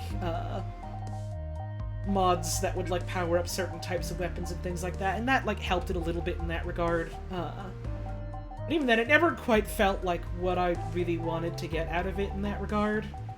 And I think that's part of why the changes they're making to, like, the Void subclasses, is what's kind of got me a little interested. Because I wasn't super keen on, like, the actual sort of, like, suite of powers you got from Stasis for Titans, because I basically just play Titan in Destiny 2. I basically just play Titan in Destiny 2. I have my fun just being huge and stomping around. I don't really have much interest in playing many of the other classes terribly much, if at all. I have my fun being a Titan. And my favorite subclass for that was, like, the Void ones, because it was fun to make a big bubble and make my friends stronger.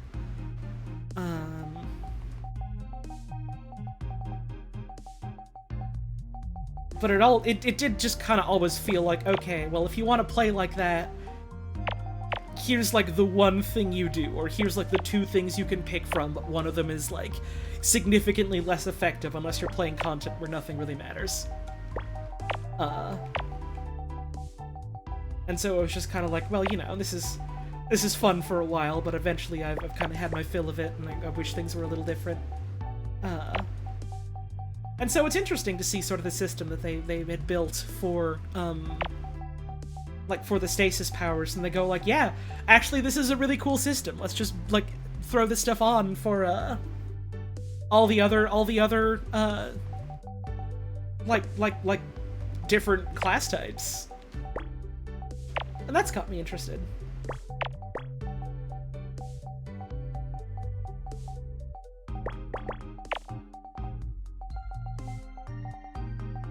It also just kind of feels like, in general, all the stuff that I really liked about, specifically playing, like, a Void Titan,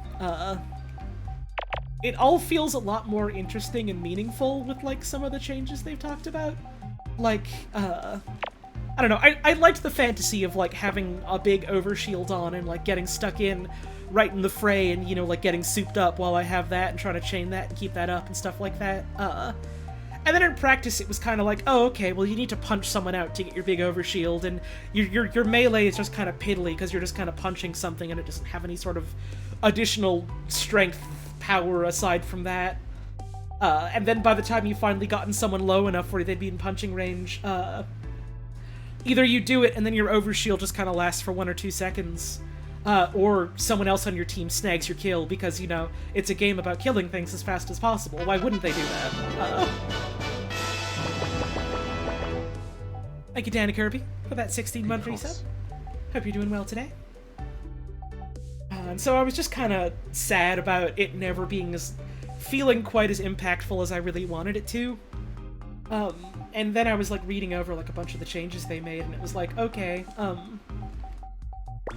well, you can also now build yourself in a way where if you have your Void Overshield applied, like, you get a bunch of other different buffs on top of that. And I was like, ooh, okay, spicy. And then they were like, oh, okay, well, here's some other powers you can get where when you use them, it starts, like, giving you overshield over time. And I'm like, ooh, okay, that's spicy. And then they were like, okay, so we're changing your basic melees. You still have the shoulder tackle, where you, like, do the big shield bash. and it'll, like, you know, suppress and, like, stun enemies, and I'm like, yeah, that's cool. I'm not super big on it, but that's cool. Not super big on it in that it's not really for me, unless I kind of want to fuck around in PvP, but, you know, cool that it's there, that they're making, like, some interesting changes to it. And then they're like, oh yeah, here's your other melee. We got rid of you just punching people, unless someone's, like, close to people. Now you just throw your fucking shield at them, and I'm like, holy shit, really? And also, when you hit people with your shield, you get a little bit of overshield. Holy shit, really? And also, the shield bounces and chains to other people. Holy shit, really? And so now I'm just kind of sitting here thinking like, oh man, they took all of the things that I liked in theory about playing a Void Titan, and they went, okay, we're retooling this class specifically for you.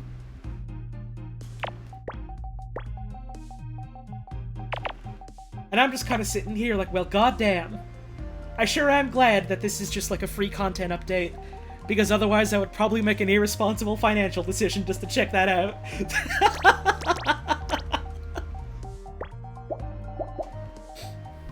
I haven't even really looked at what you can do on the other Void powers for the other class types. I just think about Titan and I smile serenely. Also, they made it so that when you use your big bubble super, it actually comes out like more or less instantly instead of you having to wait like a second and a half to spawn it out in front of you, which I like. I like the sound of that personally. Yeah, this Picross is looking fairly bird or chicken like. But bird is a chicken, or chicken is a bird rather.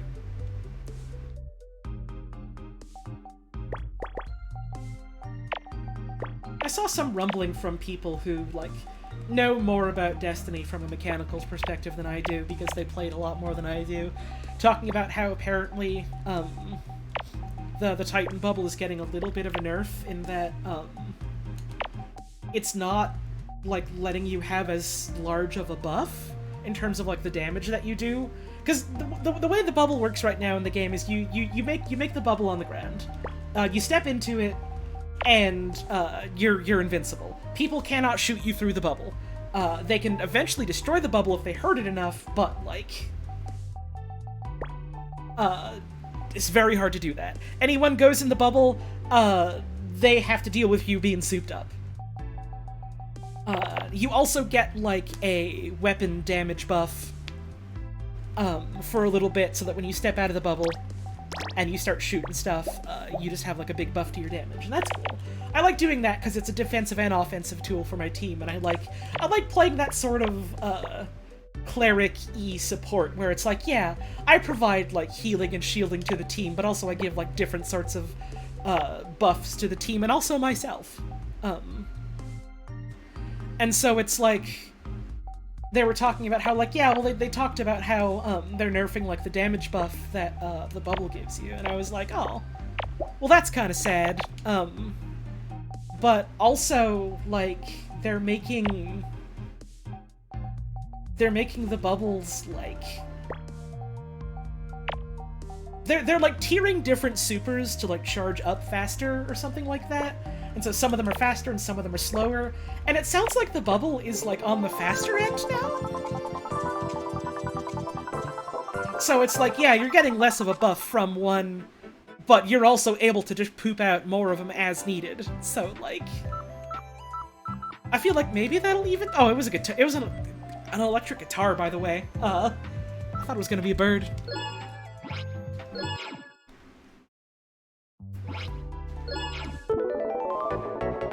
So it's like, I feel like that'll maybe even out, but also, again, I don't know enough about, the specific mechanical nuances of Destiny 2 to really say one way or another.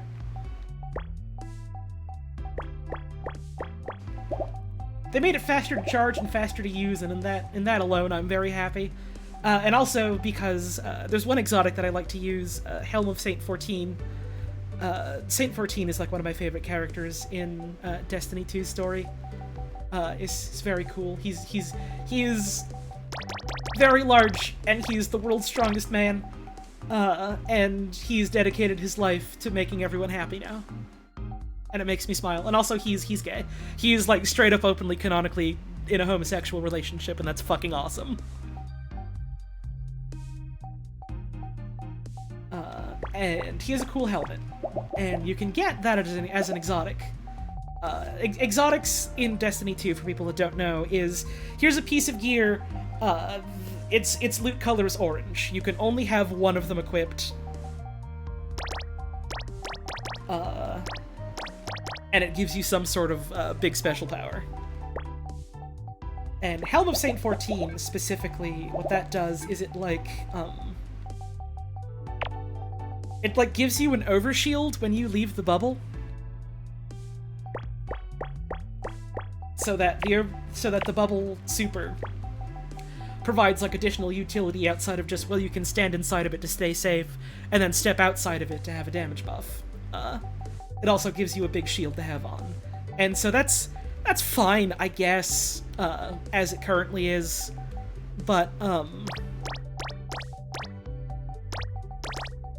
with, like, the changes they're making to, like, overshield and stuff, where having that on just gives you, like, a suite of additional, sort of buffs that you can tool around. That sounds fucking wacky. That sounds fucking awesome. That sounds exciting to me. Did you hear about the new dinosaur egg? They found it in your oatmeal. No, this is the first I'm hearing about it. Congrats on this archaeological discovery. I hope you eat it.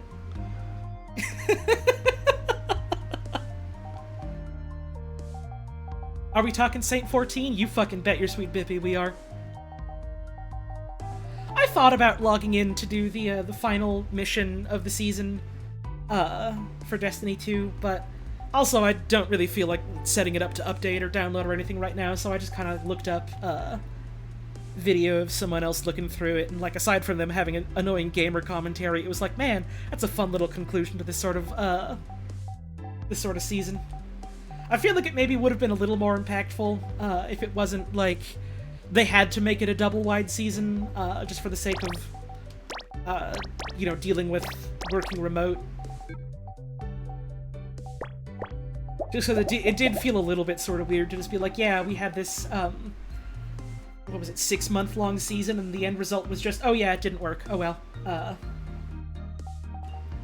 Even though, you could probably see that coming, given how the next expansion was like, oh yeah, by the way, this is about us, tracking down the Witch Queen and doing stuff with the Witch Queen, even though, the season that we're on right now is about, oh yeah, we captured the Witch Queen, we're gonna make the Witch Queen pay because we got her in her crystal prison.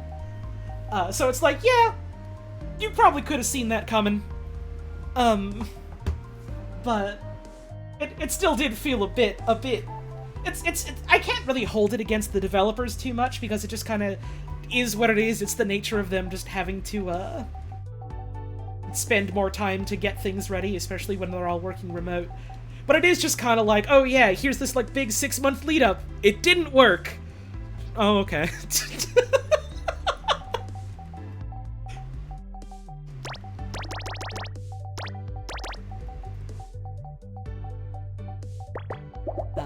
But I did really like everything else that I saw about that quest and that conclusion. I'm very glad that Saint 14 got his husband back, and then Saint 14 is like, look,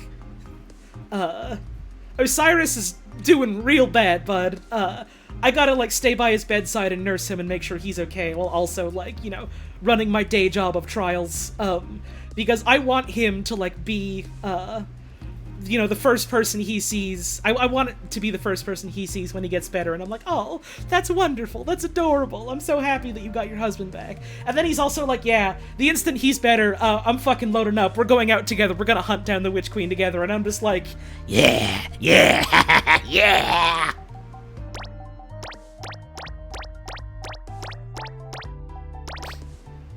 This is really important. Savathun the Witch Queen is voiced by the same person who played the great-grandma in Rap City Street Kids Believe in Santa. Yep, she sure is! She also did voices in Bugsnax. She played, God, I forget the name of the character, but the character who was like the old woman, who was like, we must renounce the snacks, we must never eat the snacks. By the way, get me a couple snacks so I can take a big bite out of them. She's a really prolific voice actress is the thing. Like, she is in a bunch of stuff, She is extremely talented. She also just happened to be in Rap City Street Kids. Yeah, I definitely agree with that, Catherine. Like, stuff like Callus and Savathun are, like... They're not just, like, some of my favorite, like, villains in Destiny. They're just, like, some of my favorite antagonists in a sci-fi video. In a video game in general, quite frankly. They're fun. They're a lot of fun.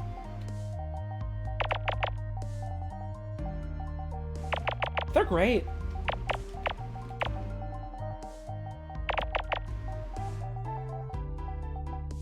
I got a drink.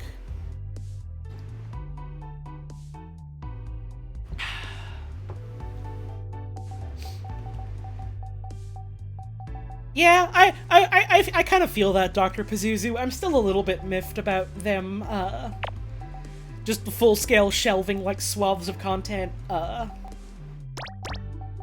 that's, like, completely inaccessible for, like, any player ever.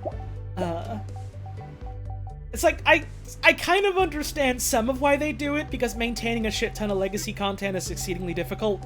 But also, it's like, hey, here's all this stuff that you, like, paid for in the past and, like, had access to in the past and could, like, play and stuff, and all the interesting sort of, like, you know, stories and all that tied to that. It's just gone now. You just can't play it anymore. It's just gone now. And it's like, okay. That's kind of part of why I just don't feel super into playing Destiny much myself nowadays, because it's just kind of like, well, I just kind of look at it and I think, okay, well, this is neat. When are they going to snatch this out from under the rug from me?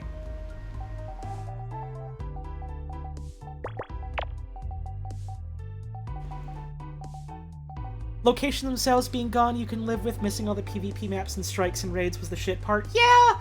Like, I can live with that, like, oh yeah, you just can't go free roam on, like, Titan or whatever. Fucking sure, fine. I'm not too fussed about that, but, like, taking away, like, the campaign stuff and, you know, like, having, like, the strikes and stuff is just, like... I don't know, did you really have to get rid of that? I feel like there maybe could have been some compromise that... I mean, it wouldn't have done too much in the way of them reducing file size or whatever, because that was the big thing they were talking about. But, like, I don't know. I don't know.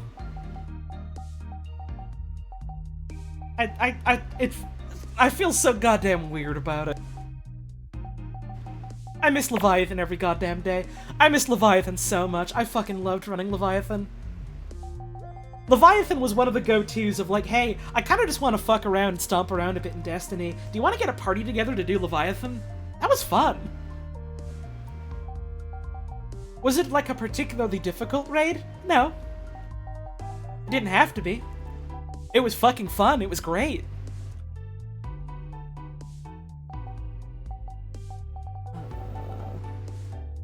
Let's see, what else can I do? This is the 2. 1, 2, 3, 4, 5, 1, 2.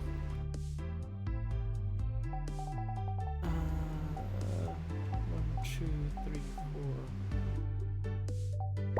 5.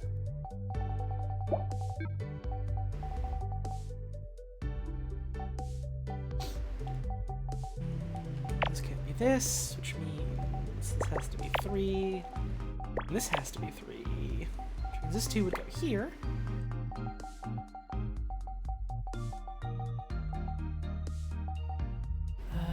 Thing about Destiny is they're running it like a long-term service kind of thing, but all the content is like these extremely bespoke high-res assets and stuff with quality on par with a dedicated single-player title. I feel like it kind of has the problem of, like... I don't even think it's necessarily correct for me to say, like my initial thought is just, oh yeah, well they can't really decide, what type of video game they want to make. And I don't even think that's necessarily fair to say. I think it's less that and more just like, over time, as they've gone on, they've wanted to make it like different types of game, while also still keeping like the same baseline they're using for it, and it's like... I feel like that definitely starts to show in a lot of ways.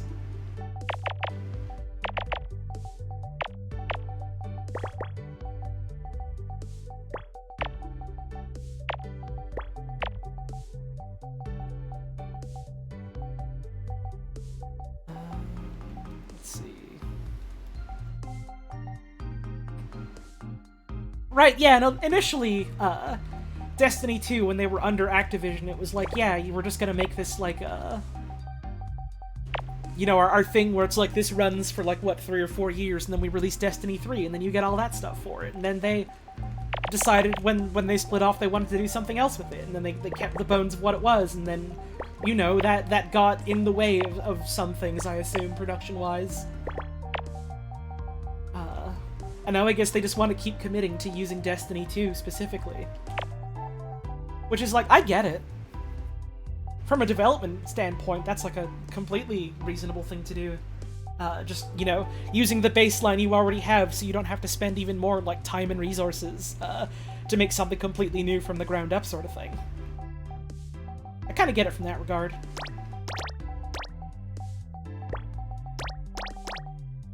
But it definitely does show a little bit of weirdness in some others, I would say.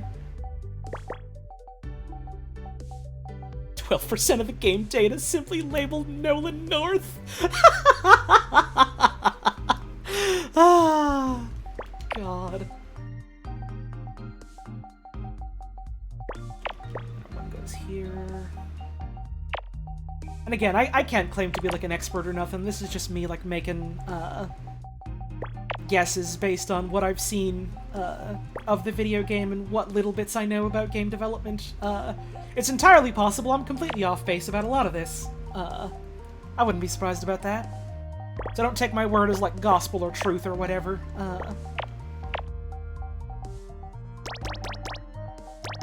Didn't Microsoft just buy Bungie? No, Sony did.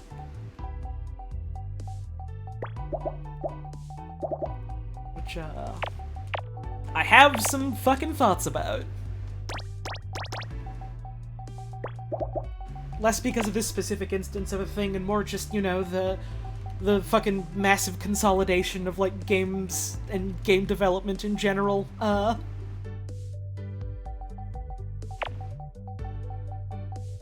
monopolization, I suppose, is the right word of that.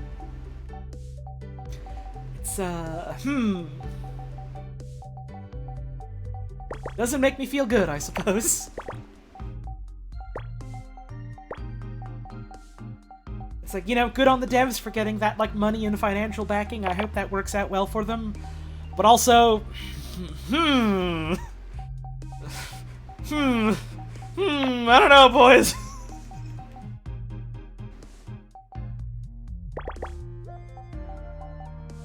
Feeling a certain type of way about this, boys and girls.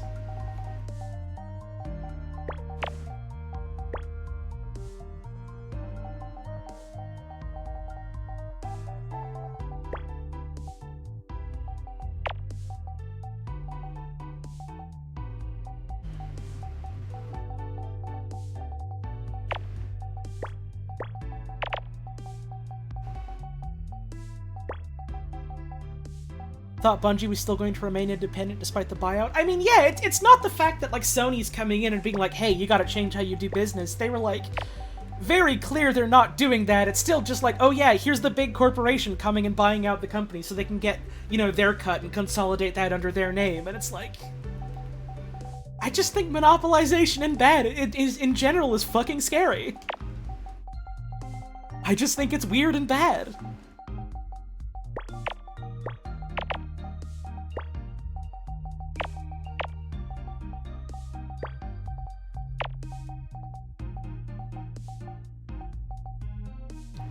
This has got to be one.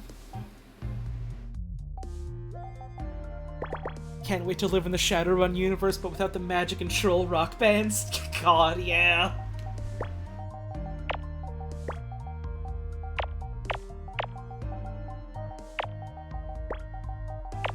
At the very least, if the CEOs of these mega corporations were giant dragons trying to hoard wealth, I could at least look at that and think, well, I suppose that's kind of cool in a dumb way. But no, it's just people, and it's all real, and it just makes me sad.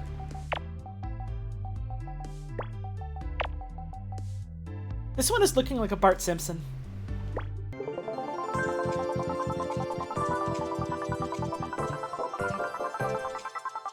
It's pork dumplings. It's gyoza.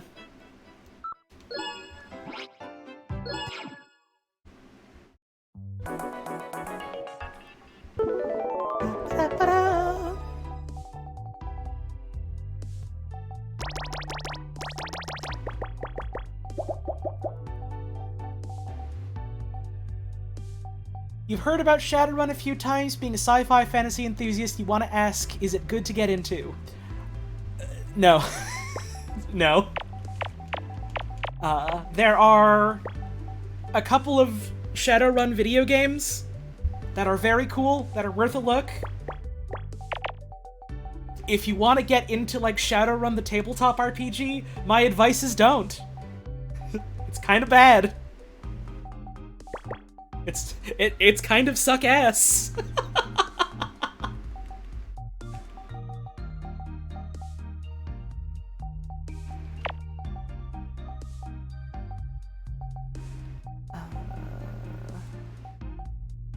Let's see, this has to be our 3.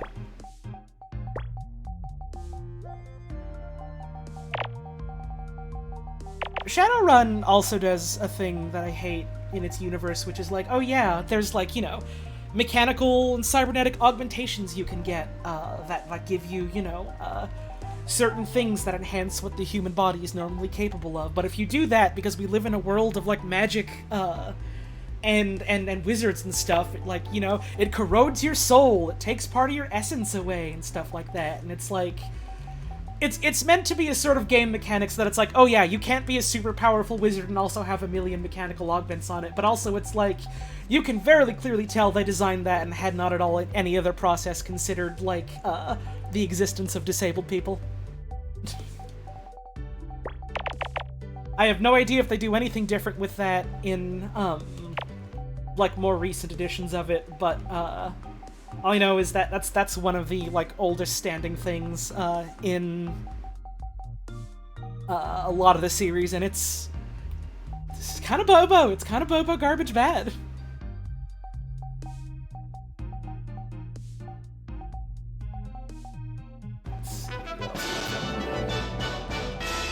Thank you, Ethan Nerd Epic, for that 20-month resub. Damn 20 months. Hope everyone is having a good weekend. Smile. Having a pretty decent one so far, I'd say. Thank you for the 20 months, I appreciate that. Thanks for sticking around for that long.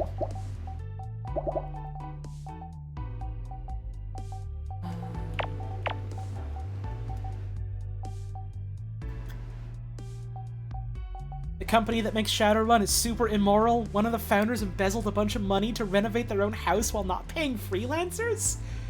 Holy fuck. Wow.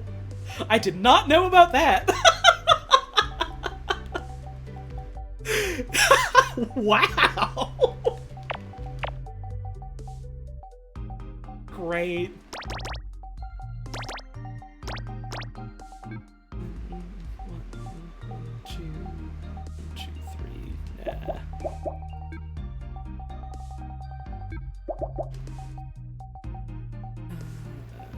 Nope, probably not. There's six. Well, wait, no, maybe 1, 2, 3, 1, 2, 3, 4, 5, 6, or we could do 2, 3, 4, 5, 6. There we go. Fill that in. That's why the newest rulebook is so shit. Almost everyone quit the company while making it. That's great. Fucking good on them. 1,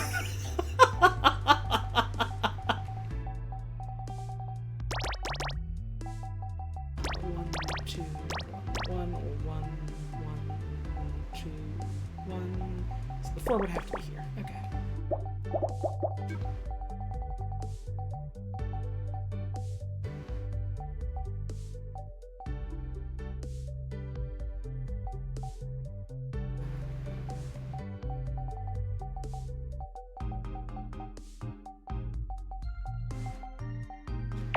Here, can't do this here. 9. This one goes here. This is our 3.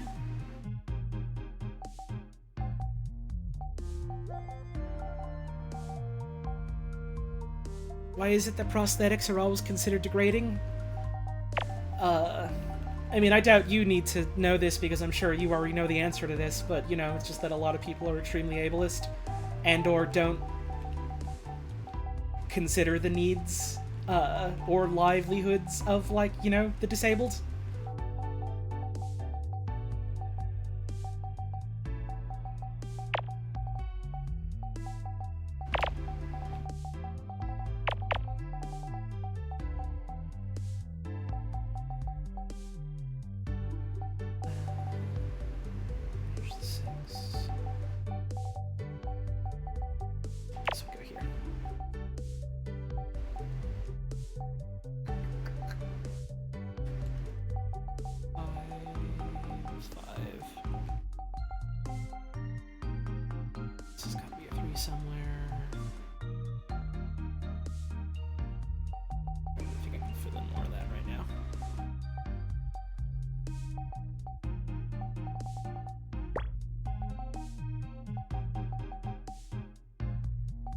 Same energy as saying someone is trapped in a wheelchair? Is that a thing people say?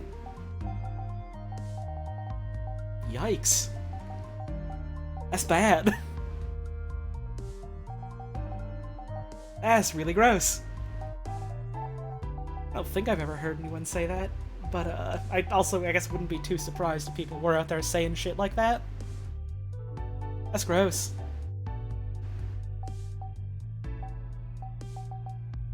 I would maybe like to ask that we don't get too deep into, you know, like the awful things that people do and say to the disabled, because I don't really think we need to... I don't know, what's the word here? We don't really need to puppet that here. We can talk about how the shit sucks without constantly bringing up the examples of how the shit sucks. Like, there might be people here who are trying to get away from stuff like that. Not really the venue for that sort of specific stuff.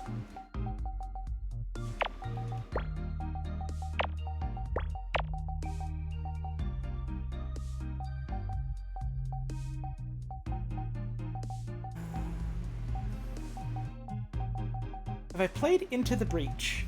I have not, but I want to. It looks like a good time. What else can I do? What else can I do?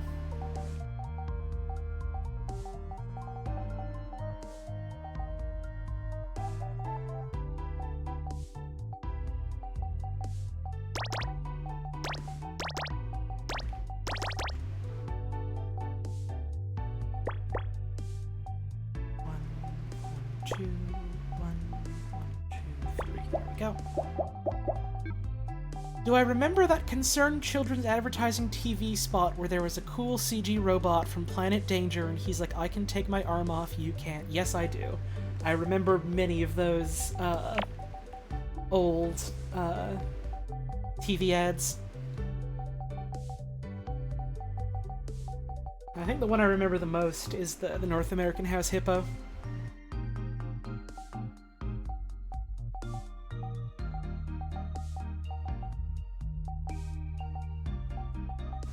What is this? So in, like, I want to say the 80s and 90s, there was this big thing in Canada called, it was like Concerned Children's Advertisers, and it was like a public service group that was like, oh, we should make a bunch of, like, PSAs for, you know, young people watching TV so that they don't just, like, get blindly and horribly advertised to or whatever. And so it was a lot of stuff, you know, like, don't eat random stuff, be careful, it's good to celebrate everyone's differences and interests, not everything you see on the television is going to necessarily be true. Stuff like that. And, you know, some of it was stuff that, like, clicked with kids and made them, like, understand, and then some of it was just, like, stuff they saw on TV, and they were like, oh, here's the weird, scary robot man, or oh, here's the cool, tiny hippo that might live in my house. So, maybe not super effective in that regard. The whole house hippo thing was like, oh, yeah, I definitely get that, Game Off Aunt, but it genuinely did, like, at least what I know about it, I don't know much about the specifics of them, but, like, it genuinely did just seem to be like, okay, here's a group where we just want to, like, have actual messages out here for, like, kids to be aware of, not some, like, underhanded shit, like, yeah, we gotta spread, you know, bigoted ideals to the children because of the sanctity of the family or whatever garbage. Like, it was actual PSA stuff, at least from what I know of it, and what I've seen of it.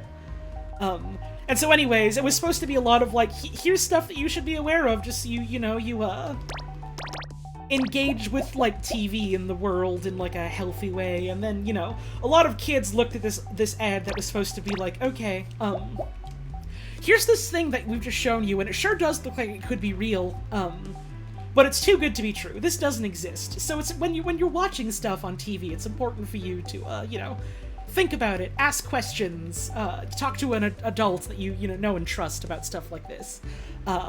Because, there are some people out there that don't have the best interests at heart who might just try and trick you for things like that. So it's, it's important to be aware of that and mindful of that. But of course, a lot of children, being young and impressionable,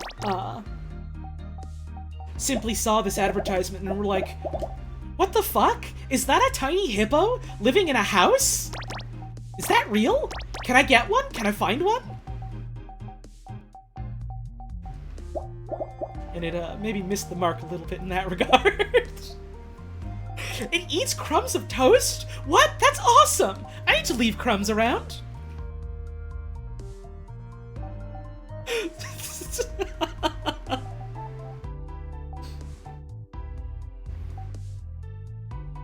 The hell else can I fill in here? I spent so much time on this puzzle just chatting and yakking that I've forgotten I gotta look for solutions. I gotta look for spaces I can fill in. I can fill in this one. Which means this has gotta be the 3, so this is crossed out. Still can't fill in the 4 here, though.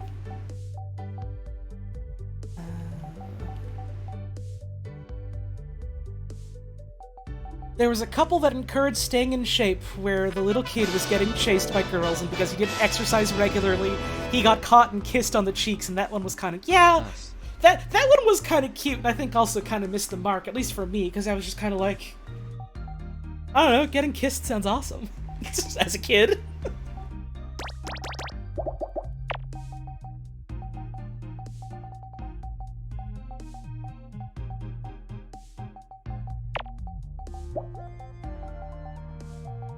Although I think in retrospect, probably watching an ad like that and thinking, yeah, what if a bunch of nice girls were nice to me? I think probably just says more about me than it does about the advertisement itself. But,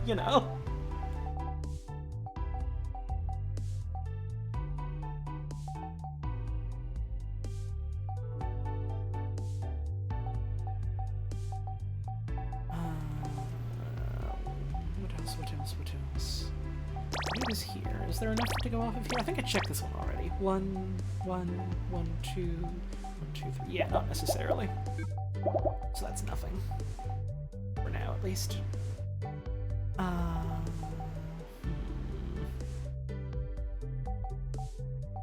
Oh yeah, there was also the one with the talking TV that didn't like cats on its head. I remember that one. 1. This has to be a 1 as well. Okay. Which means not a whole lot immediately.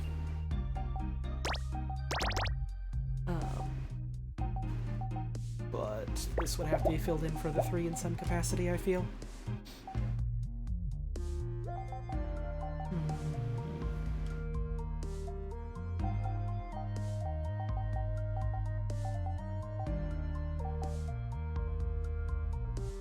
Danish TV had a commercial about a nudist couple buying electronics? What? Was that also like a similar sort of PSA thing, or was it just an ad that was on?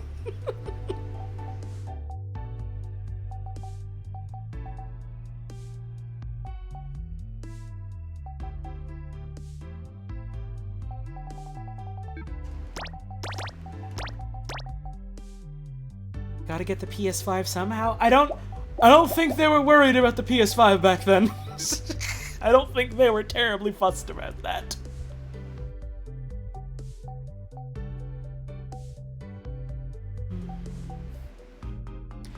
Remember when you stayed up until early in the morning, YTV would play all those weird shorts from the National Film Board? Is that what they used to do, like, super early in the morning? Man, I used to wonder all the time as a wee one, like, what do they do so early in the day on YTV? when all the youth are asleep, well, what do they play? Do they just not play anything? Do they have secret cartoons for all the bad kids who stay up late? I never knew. And sometimes they would play like Inuyasha or something. But I wasn't allowed to watch that because I was too scared of the blood and boobs exploding in that one.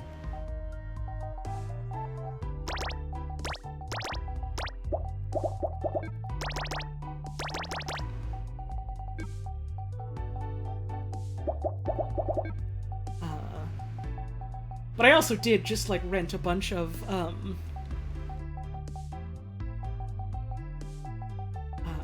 different, like, National Film Board shorts from, like, the local library and watched them that way, so, like, wild and weird to know, I guess I wasn't really missing out on anything. I just saw those on my own time.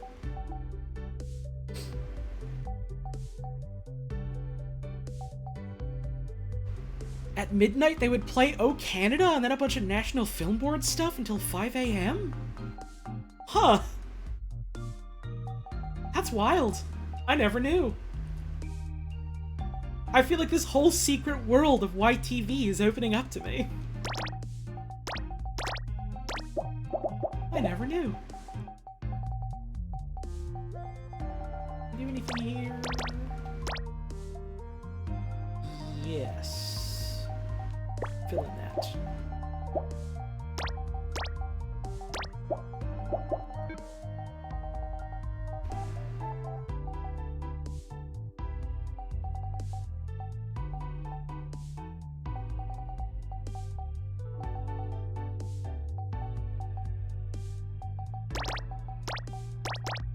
Nothing here yet. I don't know why I keep checking there just in case.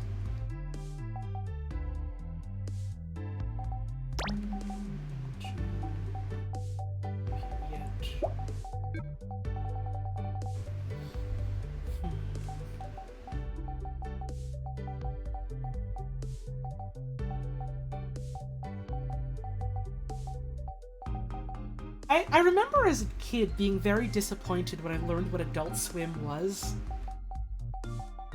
Because I had heard,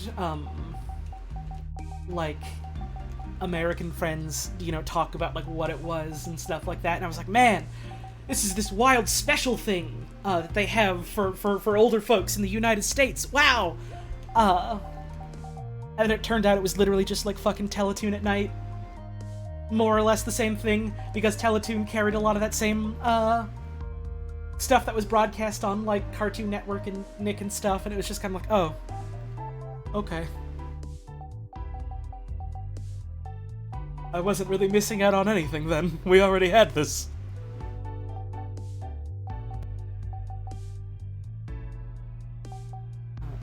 Let's see if we do 1, 2, 3, 4. 1, 2, 3, 4, 1, 1. Wish Teletoon at Night had Bebop and... Teletoon at Night did have Metalocalypse! They absolutely had Metalocalypse! That's how I watched Metalocalypse! I only ever saw 2 episodes of it, but that's where I watched it. It was on Teletoon.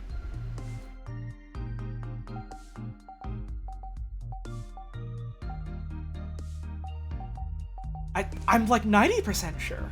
I'm like 90% sure that Teletoon carried Metalocalypse for at least, like, some period of time. I never watched a lot of it, so I never formed an opinion on it. It exists, it's a show. But I know I've seen some episodes of it on the television.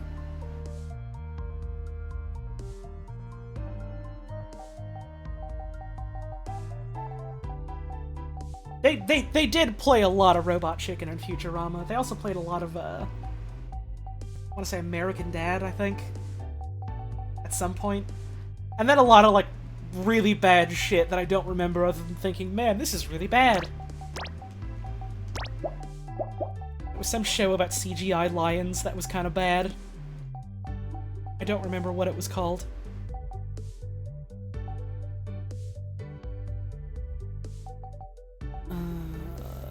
Man, what the hell else can I fill in?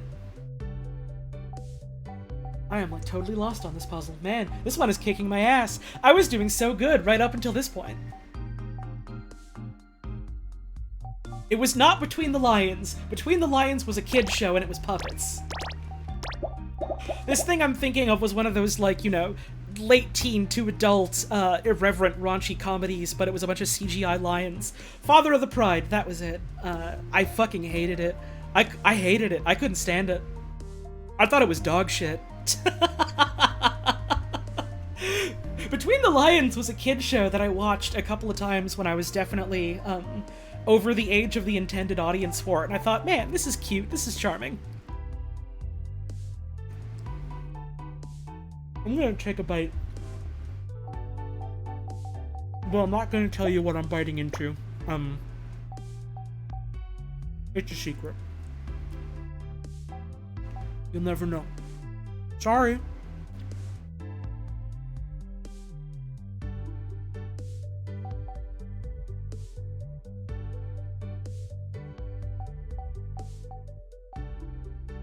You loved Captain Planet unironically as a little kid? That's fine. I think a lot of people when they were younger had that one, cartoon where they look back on it and they were like, man, this was kind of dumb, but I sure did like it. Maybe this is just because I've kind of erased the concept of having a guilty pleasure from my mind. Because fuck it. I'm only gonna live a million years. I've got no time to, spend here feeling bad about me liking things. Closest thing I had, to that when I was a kid was I really, really liked, the like, 1960s Spider-Man cartoon. It was such a dumb show, but in such a fun way. And I have a very vivid memory of I was hanging out at a friend's house, a friend I had in high school, and I wonder how he's doing. I hope he's doing well. And we were just like hanging out, and we were just watching like an episode of the fucking 60s Spider-Man on TV, and his dad comes down and he's like, wow, that's retro. You kids are really watching this old Spider-Man cartoon? And we're just like, yeah. And he said something along the lines of like, really, that cartoon? But it's like dumb as hell. And we both just kind of looked at him and we went like, yeah, it's great. And then I think he gave me a high five.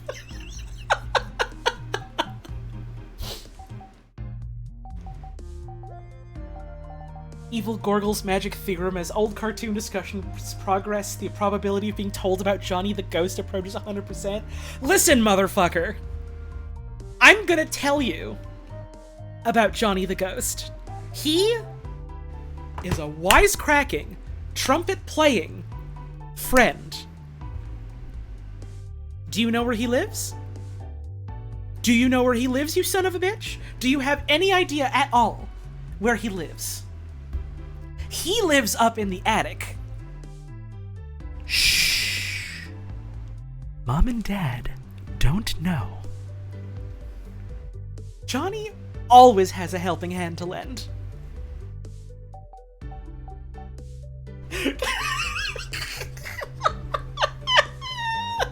Every day I think about Monster by mistake simultaneously becomes the worst day and the best day all at once. No, I still can't do that there, necessarily.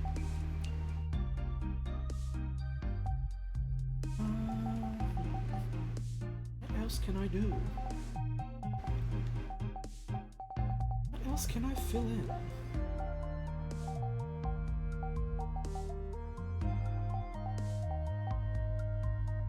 You googled Johnny the Ghost and all that came up was Venturiantale stuff? I don't know what that is. I don't know what the fuck that is. I'm talking about classics of Canadian animation, Monster by Mistake.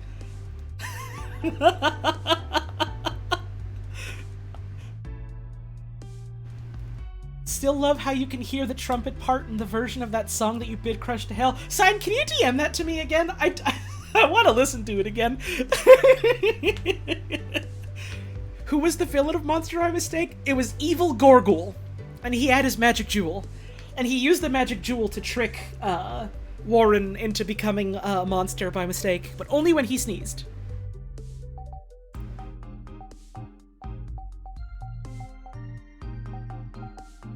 If you're a tier 3 sub to my channel, you can use his magic jewel in any chat room you want.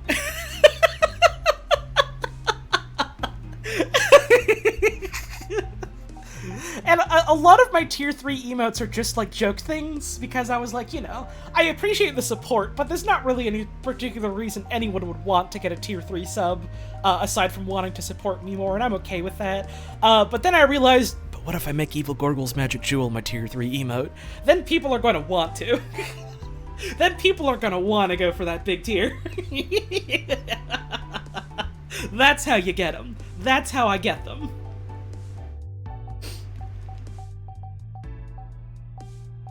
With the power of Evil Gorgle's magic jewel.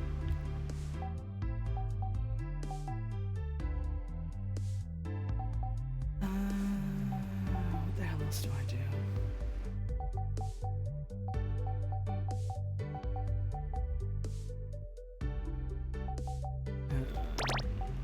2, 3, 4. 1, 2, 3, 4. 2. Would that mean that... Let's see, if I did 1, 2, 3... Wait. 1, 2, 3, 4... 1, 2... Not necessarily, it wouldn't mean that. I thought I was onto something, but I was not.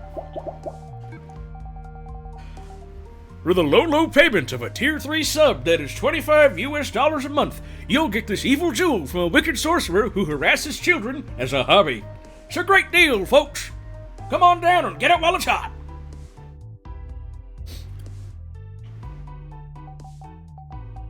Yeah, I don't worry about that too much, Game Off on. I definitely get the sentiment of like, oh man, I wish I had more funds to support, you know, more people whose like things I enjoy and stuff like that. So like, from that perspective, I definitely get it.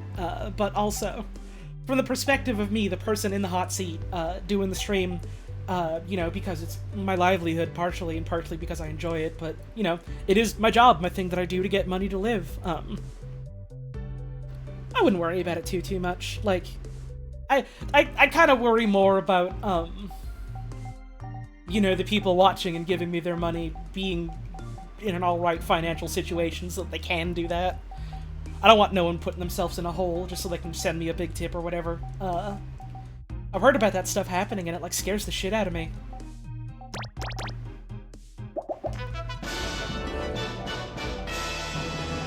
Oh shit, Zero Misu, thanks for giving that gift sub out to Game Off on. Very generous of you. Check my DMs? Okay. Alright. Okay. Okay. Alright. Okay. Are you ready?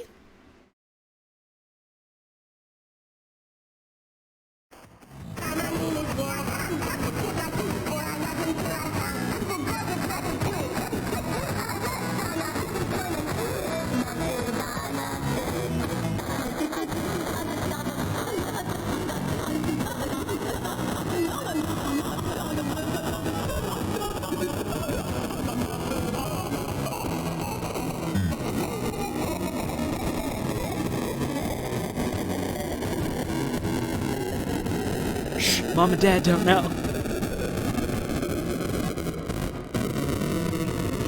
You can't hear the brass at all!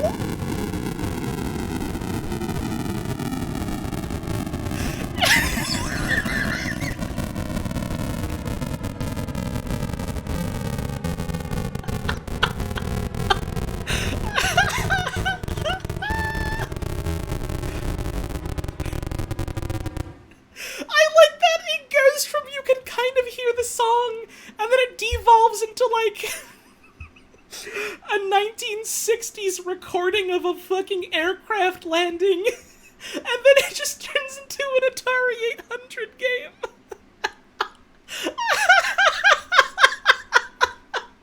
Thank you, Sign, my friend, Sign. Classic. Fucking classic. Ah, data moshed by mistake. Oh yeah, I forgot! The Peppa Pig was just staring you down on the fucking Switch menu while all that was going on. Good!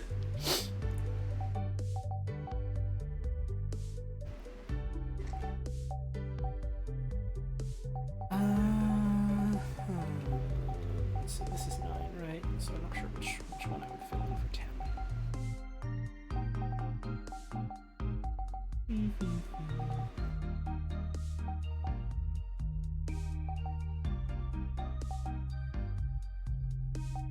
That was awesome. Do it again. It is happening. Again.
That's not right. That can't be at all.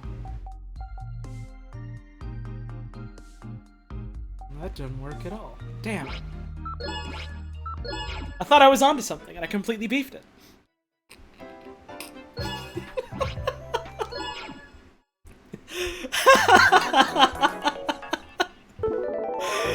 Thank you, Charlie Arlett, for that 6-month resub. I appreciate it.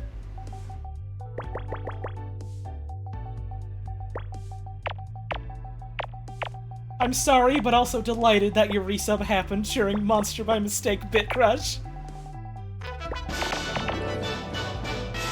Hey, Starlight Spectre. That 6-month resub. 6? Huh? And hey, that's starting up one of them hyper trains. Thanks for the subs and stuff, y'all. Appreciate that. Really good song. Thank you. I mean, I can't take any of the credit for it. That is all my friend Sign Machine, who put that little ditty together. So you can go thank them for that. Also, go check them out on Twitter. They are an exceedingly talented artist and a wonderful friend.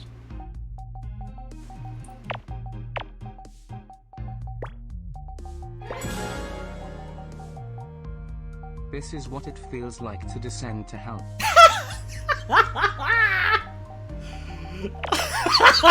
Yeah! Yeah, I suppose.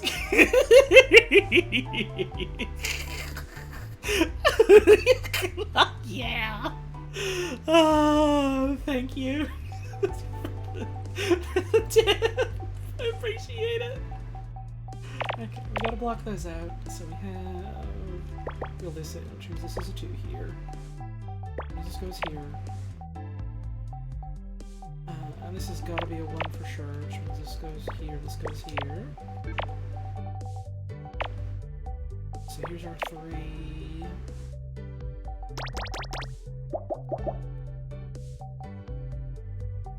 Let's see, if we have 1... Ah, it's 2 1s, damn it. 1, 2, 3, 4. So I can't block anything out necessarily.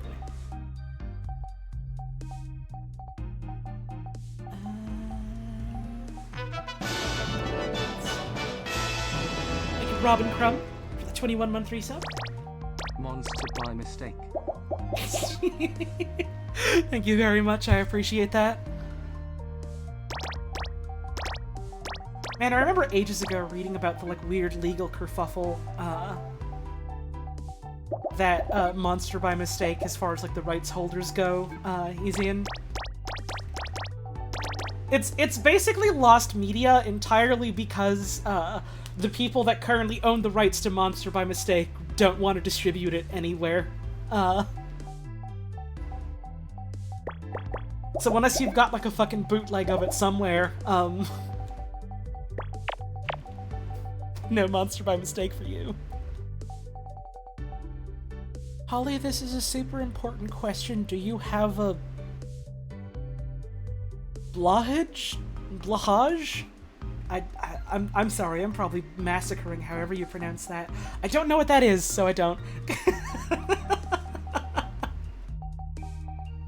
I'm not sure what that is.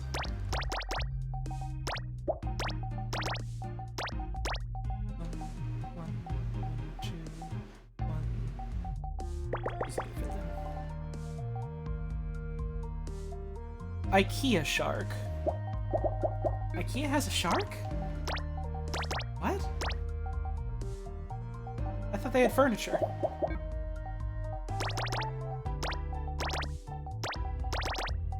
IKEA's changed since I last went there. Oh, it's a plush! Okay. That makes a little more sense. I know they sell some plushes. I know not of the shark.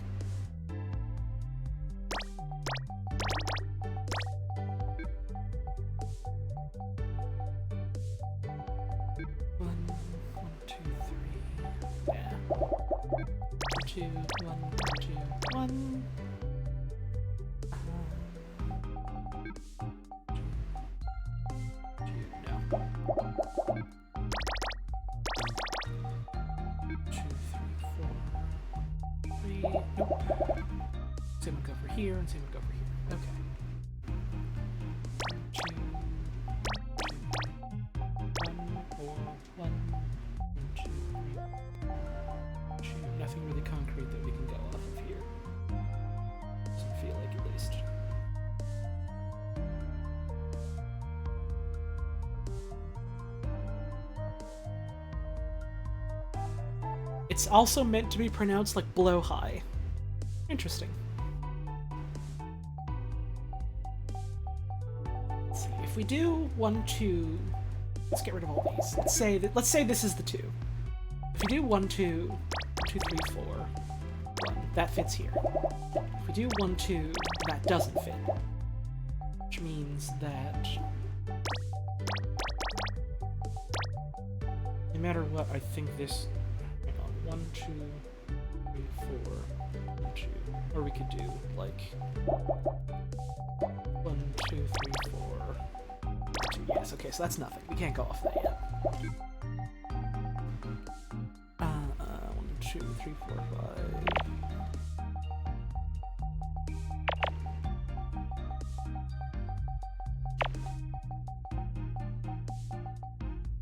Here we go.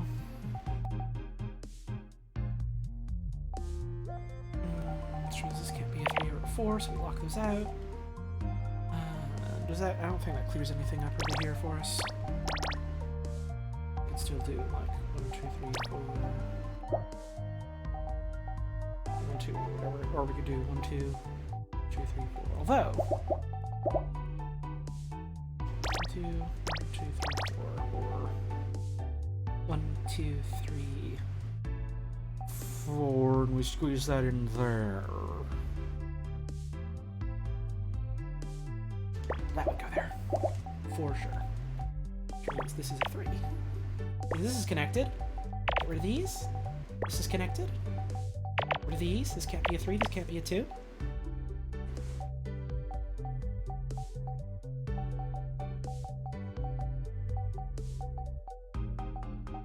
What are some fun things to microwave? I mean, the microwave is not for fun, it's for food. So I would say nothing in particular unless you think making food is fun in the microwave.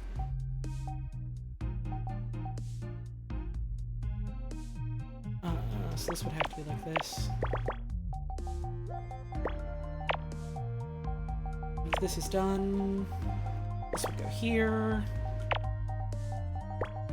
2, 3, 4, 5, 6, 7. Here's our 4, here's our 3.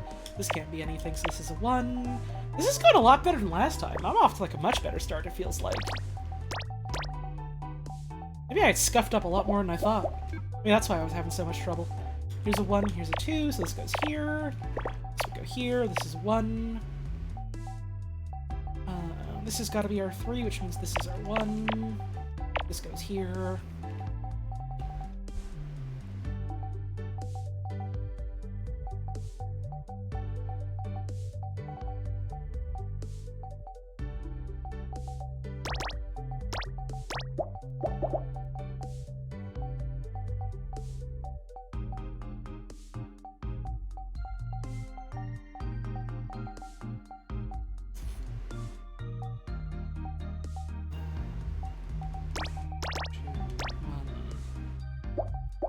What's my favorite Picross character?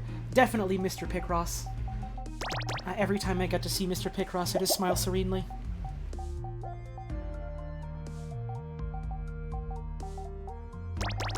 2, 3, 4, or 1, 2, 3, 4. Cross these out.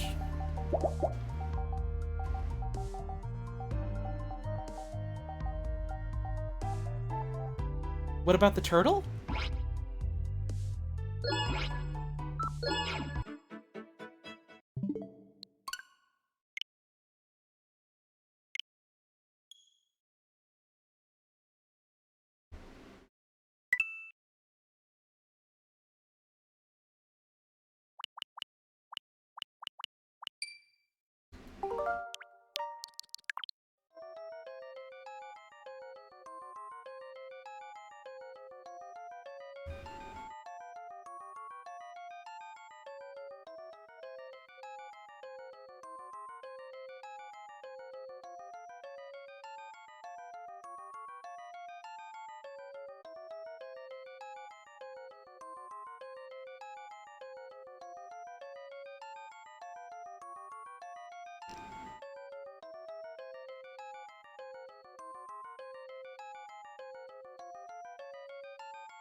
What turtle?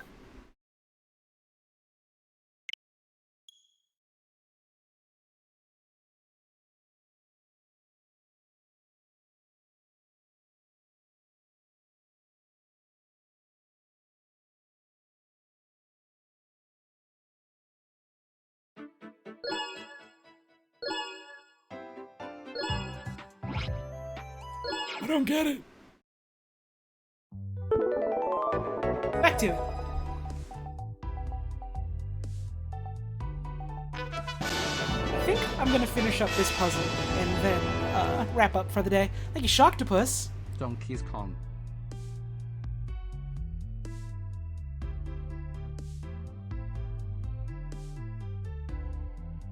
Appreciate that.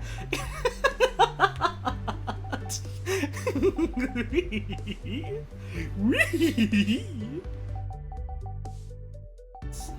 This is a 2. I have room for another 2 here. This can't be a 1. This has to be 2. For sure.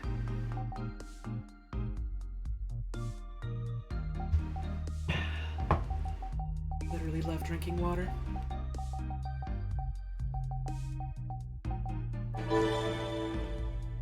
Thank you, Pago Drink, for that tip. Turtle, first turtle time, turtle watching, turtle you, turtle live, turtle. Love turtle, your turtle work tortoise. You good? Sounds like you got a bit of a turtle problem there. I wanna get that handled by, what do they call turtle doctors nowadays?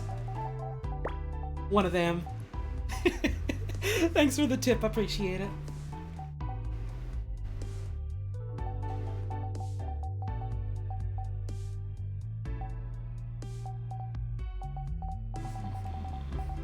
This can't be here, clearly.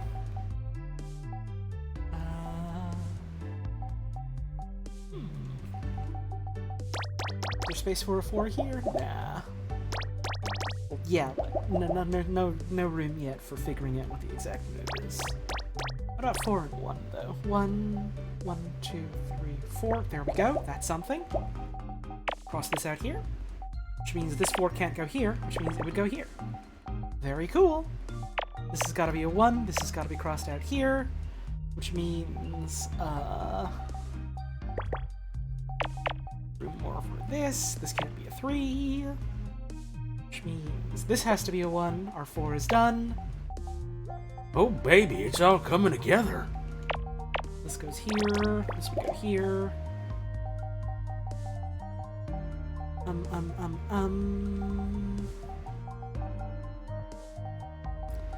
what? Now what? Now what? This 3 can't be up here because we have the 2 and the 1 here already.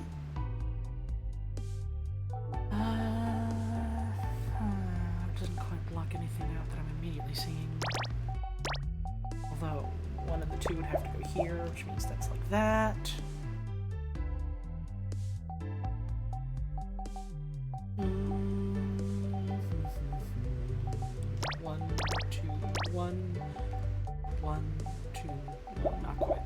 Not quite yet. This has got to be our 3, which means these are all locked off, which means this is nothing, which means this is nothing. Here's our 3. Here's 1. 1, 2, 3, 1, 2, or 1, 2, 1, 2, 3. Okay, so we get rid of this as well. Here's this. 1, 2, 3, 4, or 1, 2, 3, 4. So nothing down here for this 4 quite yet.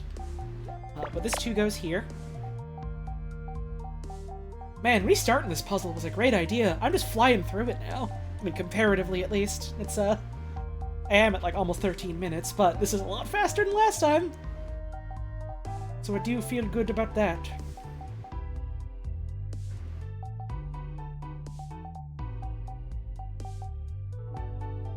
What else can I do? What must I do?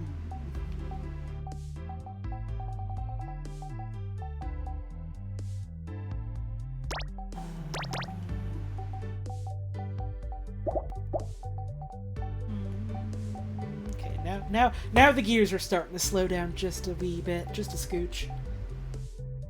1, 2, 1, 1, 2, 3. So not necessarily there yet. 1, 2, 3, 1, 2, 1. We're not quite sure. For this bit, this could be 1, 2, 1, or it could be 1, 2, 1 up here. Got this. We're not sure about this.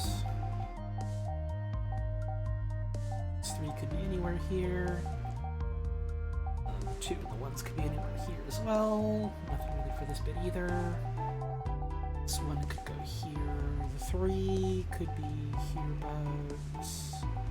This last 2 could go anywhere here. We could have 1, 2, 3, and then 1. Or we could have 1 and then 1, 2, 3. So no matter what, this is crossed out, which means this has to go here, which means this is sealed off. 1, 2, 3. No, it's still not there yet. But hey, that's something. That's something. Homesick from work today, so stream's very good entertainment. Oh, I hope you feel better soon. Glad to know that watching streams helping you feel a little better at the very least. I hope it's nothing serious, and I pray for a swift recovery. Thank you, Safety Cat, for the 22-month resub. That's a while. Just finished a Picross game. Thanks for getting me into these funny numbers. Hey, hell yeah. Glad to share the Picross love. Glad other folks are enjoying the game. Thanks for that resub. I appreciate that.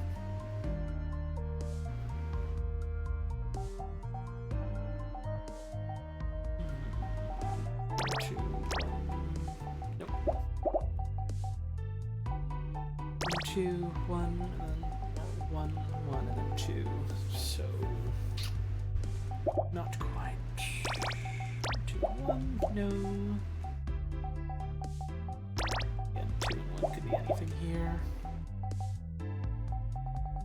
This could also be just about anything. 4 is a no here.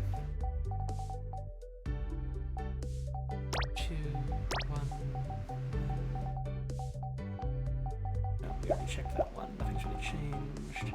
Let's see, if this was 1, and then we had 2, that wouldn't work. This has to be our 1 here. Which means this is a 1 here. So we could do 2, 1, 1, 2, 3, or 1, 2, 3, 1, 1, 2. Okay. This 3 has to go here now. This would have to go like this. Okay, okay. I'm stroking my chin wisely like an ancient sage. Very interesting, very, very interesting. I see, I see. Our 2 would have to go here. 1, 2, 3, or like that. This would have to be our 3. Which means this is the 1 and the 2. This is a 2. This is a 1.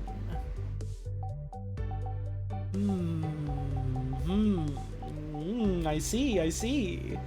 Very interesting. That can get finished off. This 4 goes here, so these would have to go here. This is all done. Here's our 3. Here's our 2, so our 4 goes here. Yes, yes, yes, fuck yes. We are reaching Picross critical mass. The 3 goes here. Which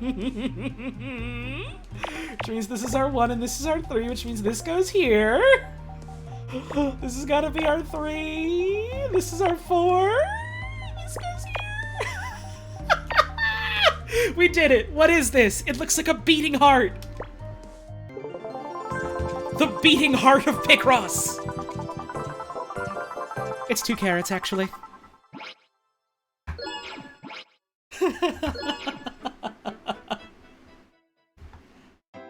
Alright. We have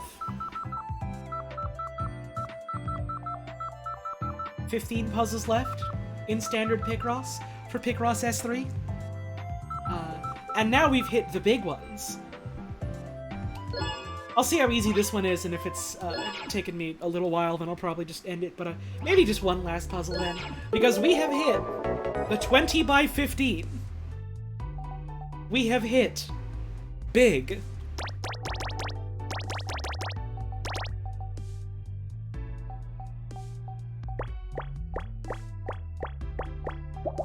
This is the part of Picross where you look at the puzzles and you go, Oh, big.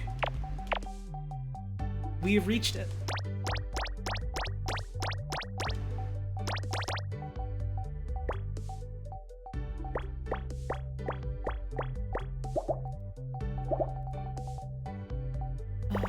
Four, 7, 1 here, 1 here, 1 here, 1 here, 7, 1 here, 1 here, 1, 2, 3, 4, 6. I can't stream for too much longer because I do other things I want and need to do after stream, but just a little bit more Picross. Ooh, I saw someone in chat mention Nancy Drew games. That's not something I know too much about, but I got a friend, I think, who had some interest in him and was talking about him. Might, maybe at some point, check them out with them. Might happen, might happen. I do like puzzle games and mystery games and adventure games and stuff like that. They're fun, they're fun.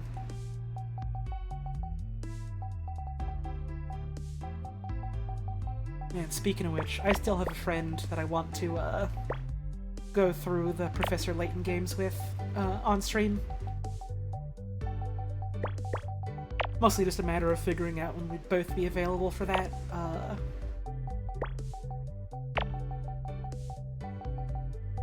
But man, I love the Layton games. I don't remember too much about them, and I never actually beat any of them myself.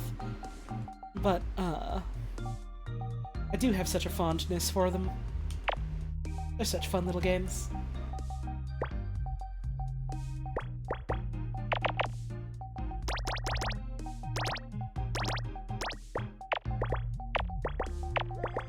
I love this suave, gentlemanly dipshit and his awful car that he extended the top of so that he can always wear his hat in it.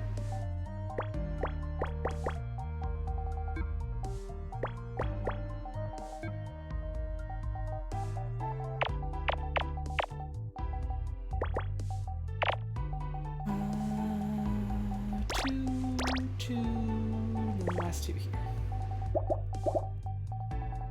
Was using one of the Layton games to practice Dutch. Huh.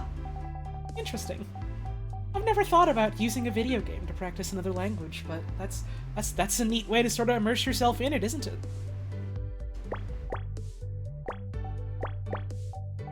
Mainly remembered Layton for the one gif where he turns a slot machine into a Gatling gun. Yeah, that's a thing he does in one of the games, is he goes to a casino and he's like, Alright, Luke, this reminds me of a puzzle. If you get me all the right parts, I can turn this slot machine into a fucking Gatling gun. and then he does it. And it's fucking awesome.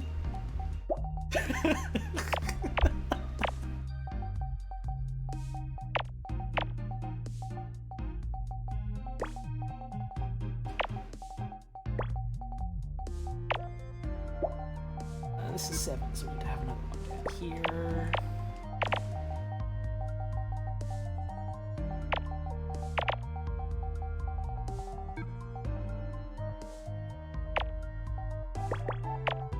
There we go. So this 2 would go here. Right? No. Yes. But then this doesn't work. That's not right. Restart that. Because I just feel like going the nuclear option. Bum, bum, bum. 2, 3. 1, 2, 3, 4, 5, 6, 7, 8, 9.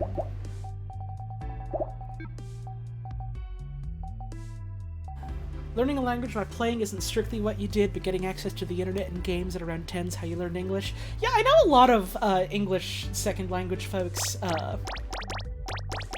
ended up picking up a bunch of the language just because of how, like...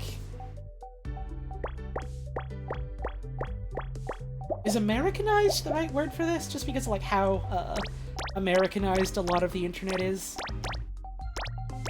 I don't know if that's quite the right word from what I'm talking about, but I'm sure people who know what I mean get what I mean by that. Anglicized is probably the better word for it.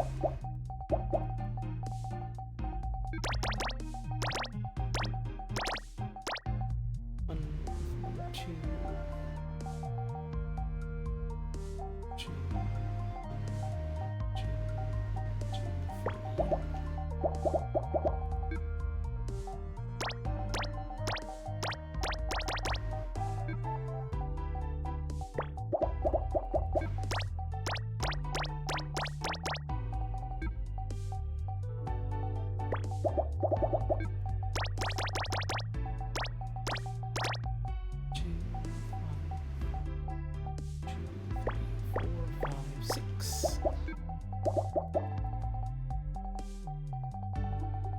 Here's a 1. This is a 1 as well.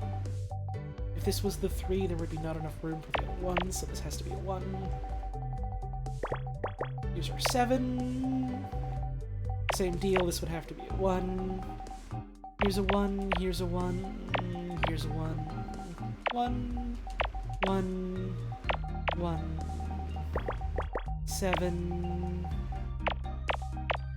And then this is a 2 somehow. There we go. 1, 2, 3, 4. Can I say 1, 2, 3 like the Tootsie Pop owl? That sounds familiar? I don't feel confident enough in remembering what the fuck that is to comply, though. I'm sorry.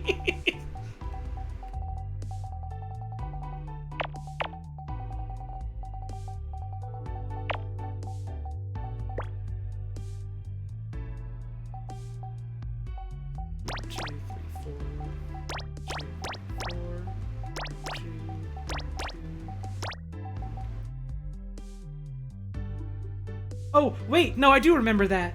Because, not because that was a thing in Canada, but because I saw YouTube poops of it. And I remember very vividly there was one that's like, Mr. Owl, how many licks does it take to get to the center of a Tootsie Pop? And he's like, Let's see. A 1, 2, a 3. And then he goes crunch, crunch, crunch, crunch. And then they make him use the line from the King of Hyrule from the Zelda CDI games where he goes, 4? and I think about that sometimes. I forget that's like a thing that's based off of like a real actual source and not just like a thing that exists in my YouTube poops.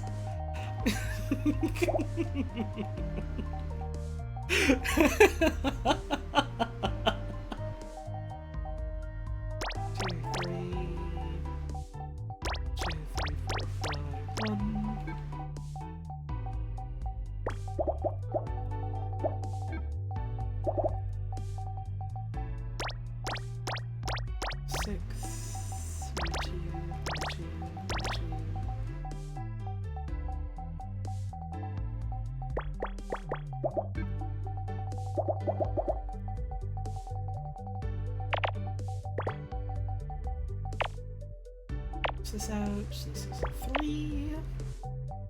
1, 2, 3, 4, 5, 6, 7. So this would go here. 2, 3, 4, 5. This is connected. This is all done. This would go here.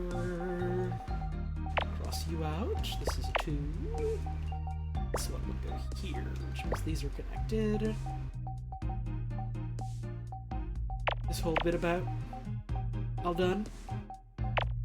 Cross this out. This is 1, so our 2 would go here. Here's our 5, so we get this.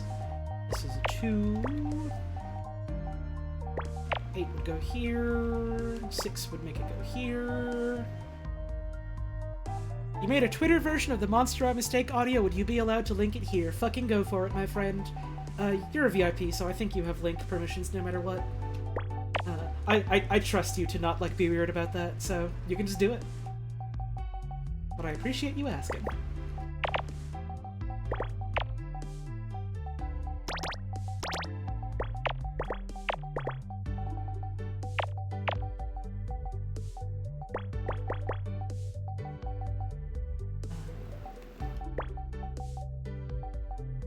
Game having a counting button is a game changer. It's very useful. It was the sort of thing where it was like when I wasn't in the habit of using it, I just never used it at all, but like, now that I am in the habit of using it, I just like can't look back. It's handy, it's handy. This would go here, this is our 2, so blot out everything else.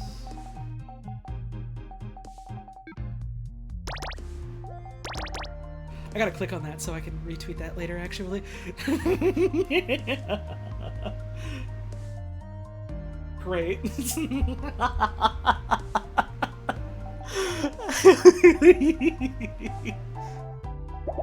Oh, monster by mistake. I'll never forget you.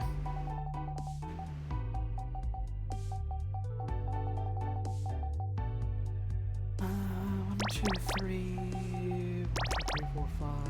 1. If this was just... No, this can't be just the 3. There would be no room for other stuff then. This has to go here. Or 1, 2, 3, 4, 5. There we go. This bit's all done. This bit's all done. This can't be a 3, so this bit's all done. This goes here.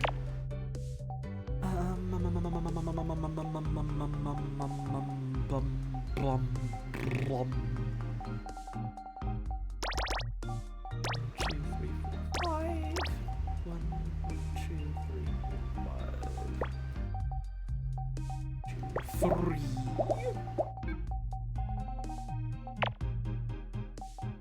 I can't stop saying 3 like that. Fuck's sake.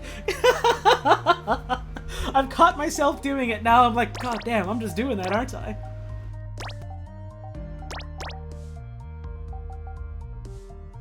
This was the 1. 1, 2, 3.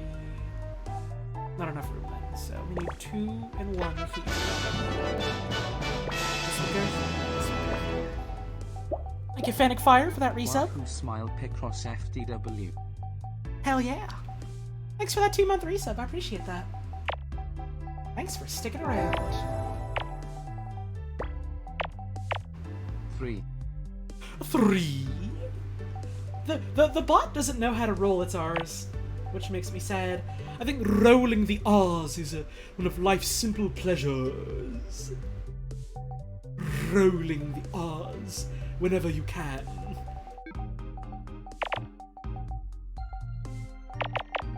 Oh yeah, it just completely bumbled past all those extra R's.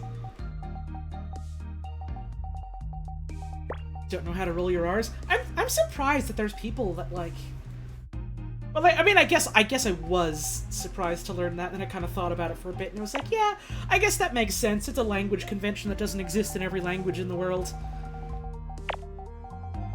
So, of course, some folks wouldn't really, you know, have the practice of doing that. It's like how, there's lots of different, like, types of sounds, in different languages, that aren't featured in, like, every other language. So if you've never, you know, practiced it from a young, formative age, it's not something that comes super easily to you. Makes sense. Now, a good guttural sound, that you can handle. Yeah. I think I got lucky in that, well, lucky for me, because I love the sound, in that, you know, picking up a lot of English and French as a kid, and it made me good at rolling the R's as well as the sort of back of the throat sound. That sort of thing. I'm not so great at that compared to rolling the R's, but, I can kinda do it at the very least.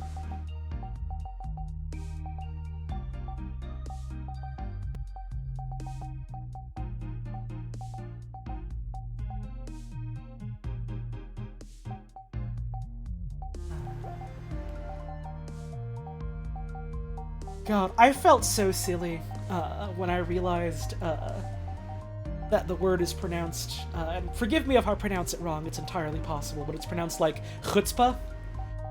Because I was just like, oh no! For years I've been calling it chutzpah!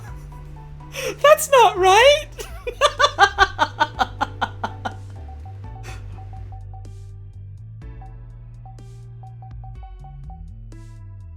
Let's see. There'd be a one here, and then one here, and then one here, and then one last one somewhere up here.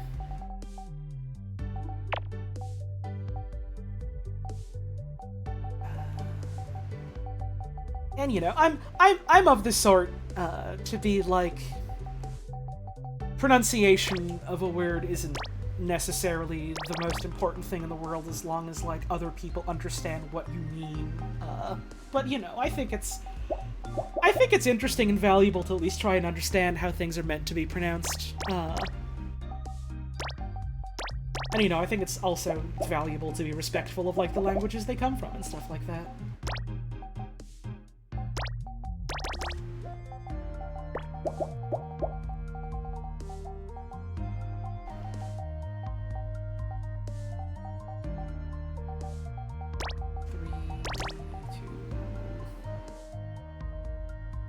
One, two, one.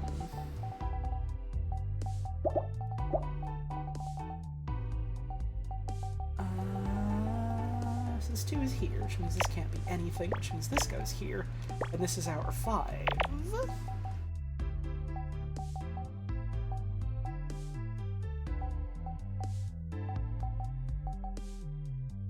Can imagine your confusion when you saw voila written for the first time. Yeah, that's one that I know gets a lot of people what don't know anything about French. If you only ever hear it pronounced and you never see it written, you think it's, you know, spelled with like a bunch of W's or something. Maybe an H in there somewhere. And then if you only ever see it spelled and you know nothing about the language conventions of French, you're like, oh, it's voila, it's viola. I know it, I know it.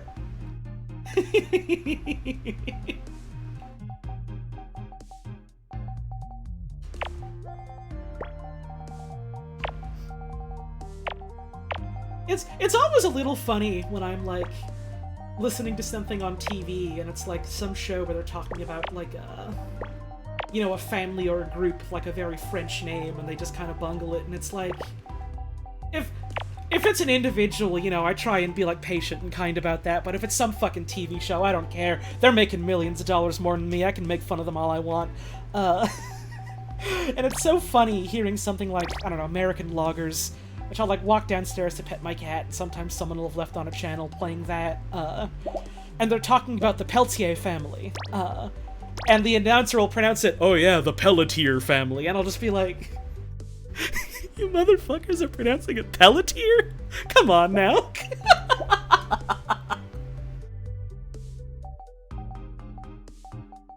Wait, what the fuck did Automod catch that it was saying was an Italian sex term? What?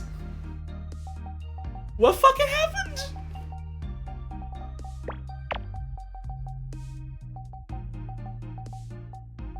What?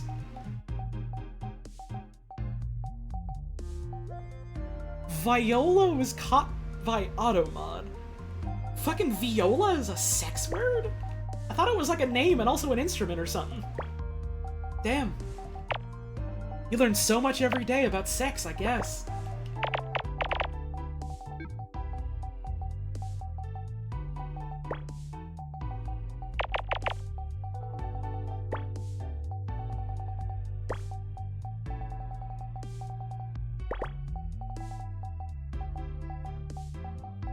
It's assault. Oh, well, that's not great.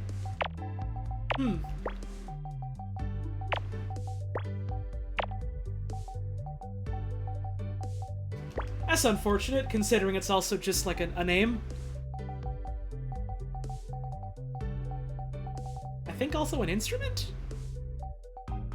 Good to know, I suppose.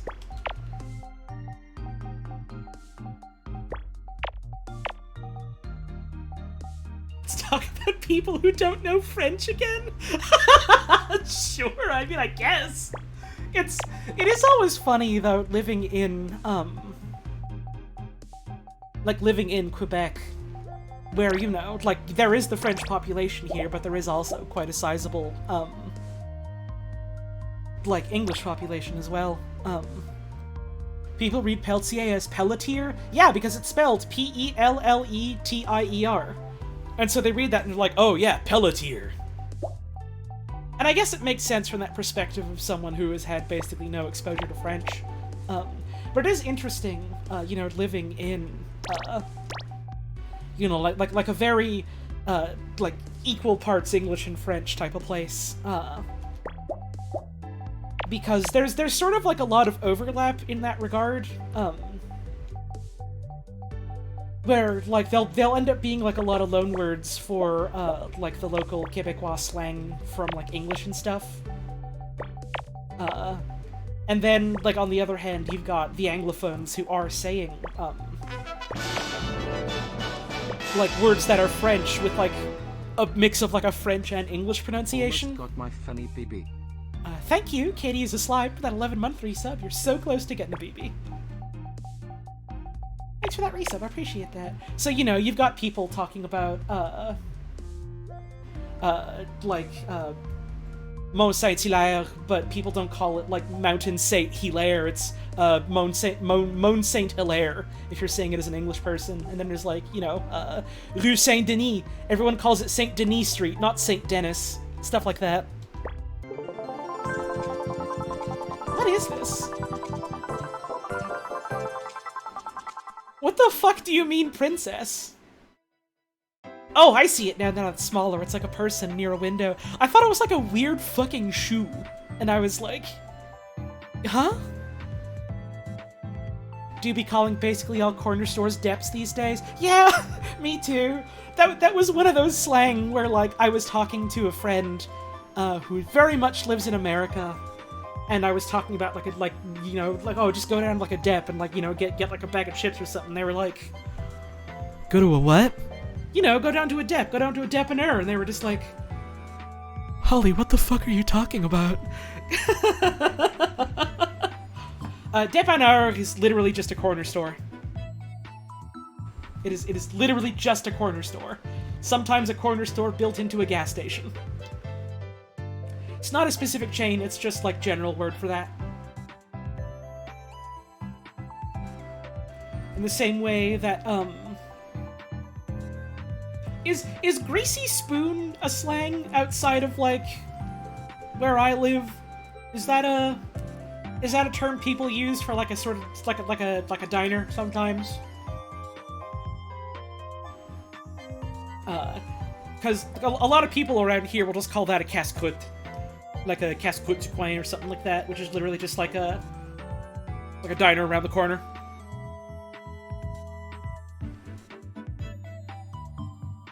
stuff like that. Sorry, I'm biting something. You don't get to know what it is. It's a secret. It's bread, actually. I don't know why I kept keeping it a secret. I'm just biting bread.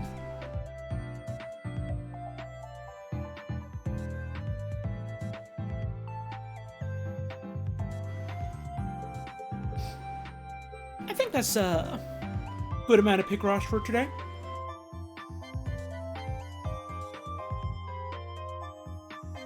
Literally only heard Greasy Spoon from SpongeBob. Wild.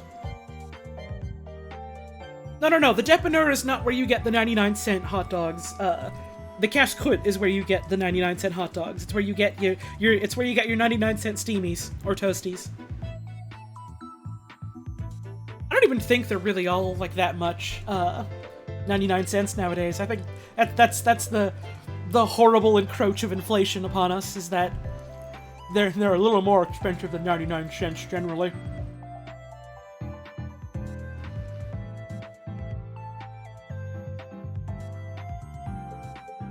I'm not even really sure why they're called steamies necessarily. It's just that the distinction of steamy versus toasty is that the bun isn't like toasted for your hot dog. Basically.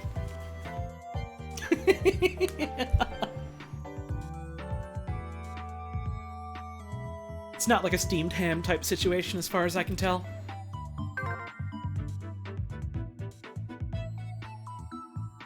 But I mean, I guess the hot dog's gonna be hot and wet. It's gonna have steam coming off of it, so that makes sense. Hot and wet. The most appetizing way you can describe a fucking hot dog. That's awesome. What a great note to end the stream on. Jesus. Well, that's gonna be stream for today. I can hear my poor cat meowing at my door, so I'm gonna wrap up real soon. Thank y'all for tuning in. Thanks for hanging around for some Picross with me. Let's turn off yonder switch. Go on over here. Check real quick to see if we've got any fan art to show off. We do, in fact, have a little bit to show off. Toss on a little bit of music. Sure, it's not 6 p.m., but I'll go with that. Sure is snowy and cloudy out, so maybe it does kind of feel like it. Let me get our Discord view up. Starting with this one from Wesley.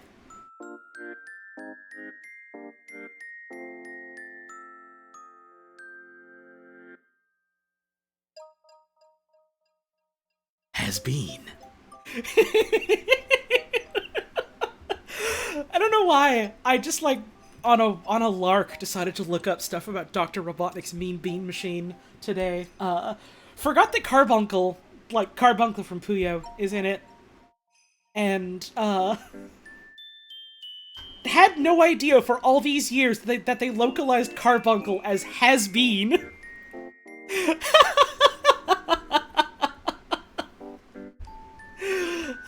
Now I'm obsessed with Carbuncle having been. This is so cute. Thank you so much. I love this. Just a little guy. We've got this one here from... I'm assuming that's supposed to be Dr. Coolada, and not Dr. Cool4TT4, who says, I'm late to the Minecraft train at this point, but I'm sharing this anyway. Hell yeah. I do like the idea of a bundle of TNT wrapped up all pretty with a nice little bow on it. I like these boots, too. These are cool boots. Hell yeah, thank you very much. This is real cute. We got this one here from NEX.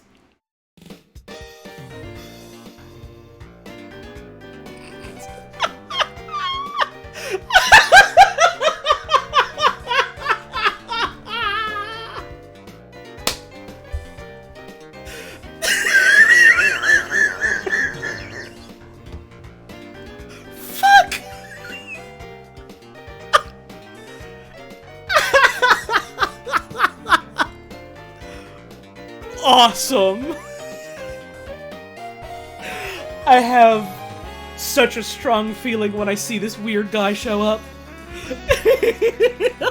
Thank you so much.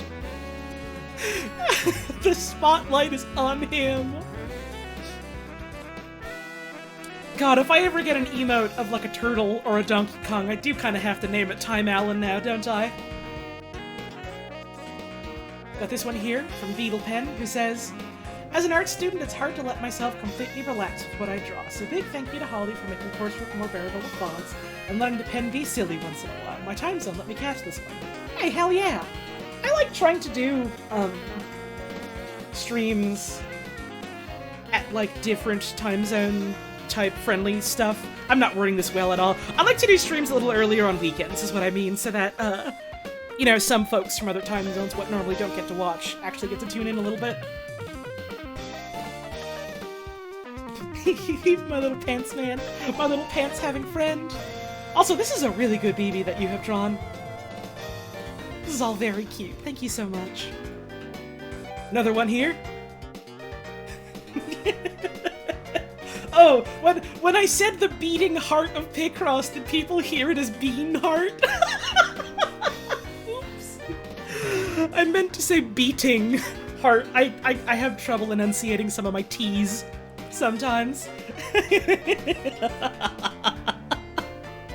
Ah, this is also very cute though, thank you. And I will double check really quick on Twitter. See if we've got any that was posted there that wasn't posted in the Discord. Just a moment.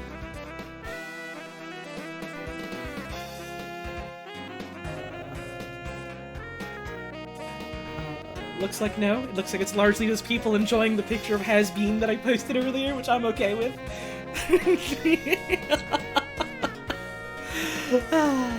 Alright then. That will be the end of our stream. Thank you all very much for tuning in.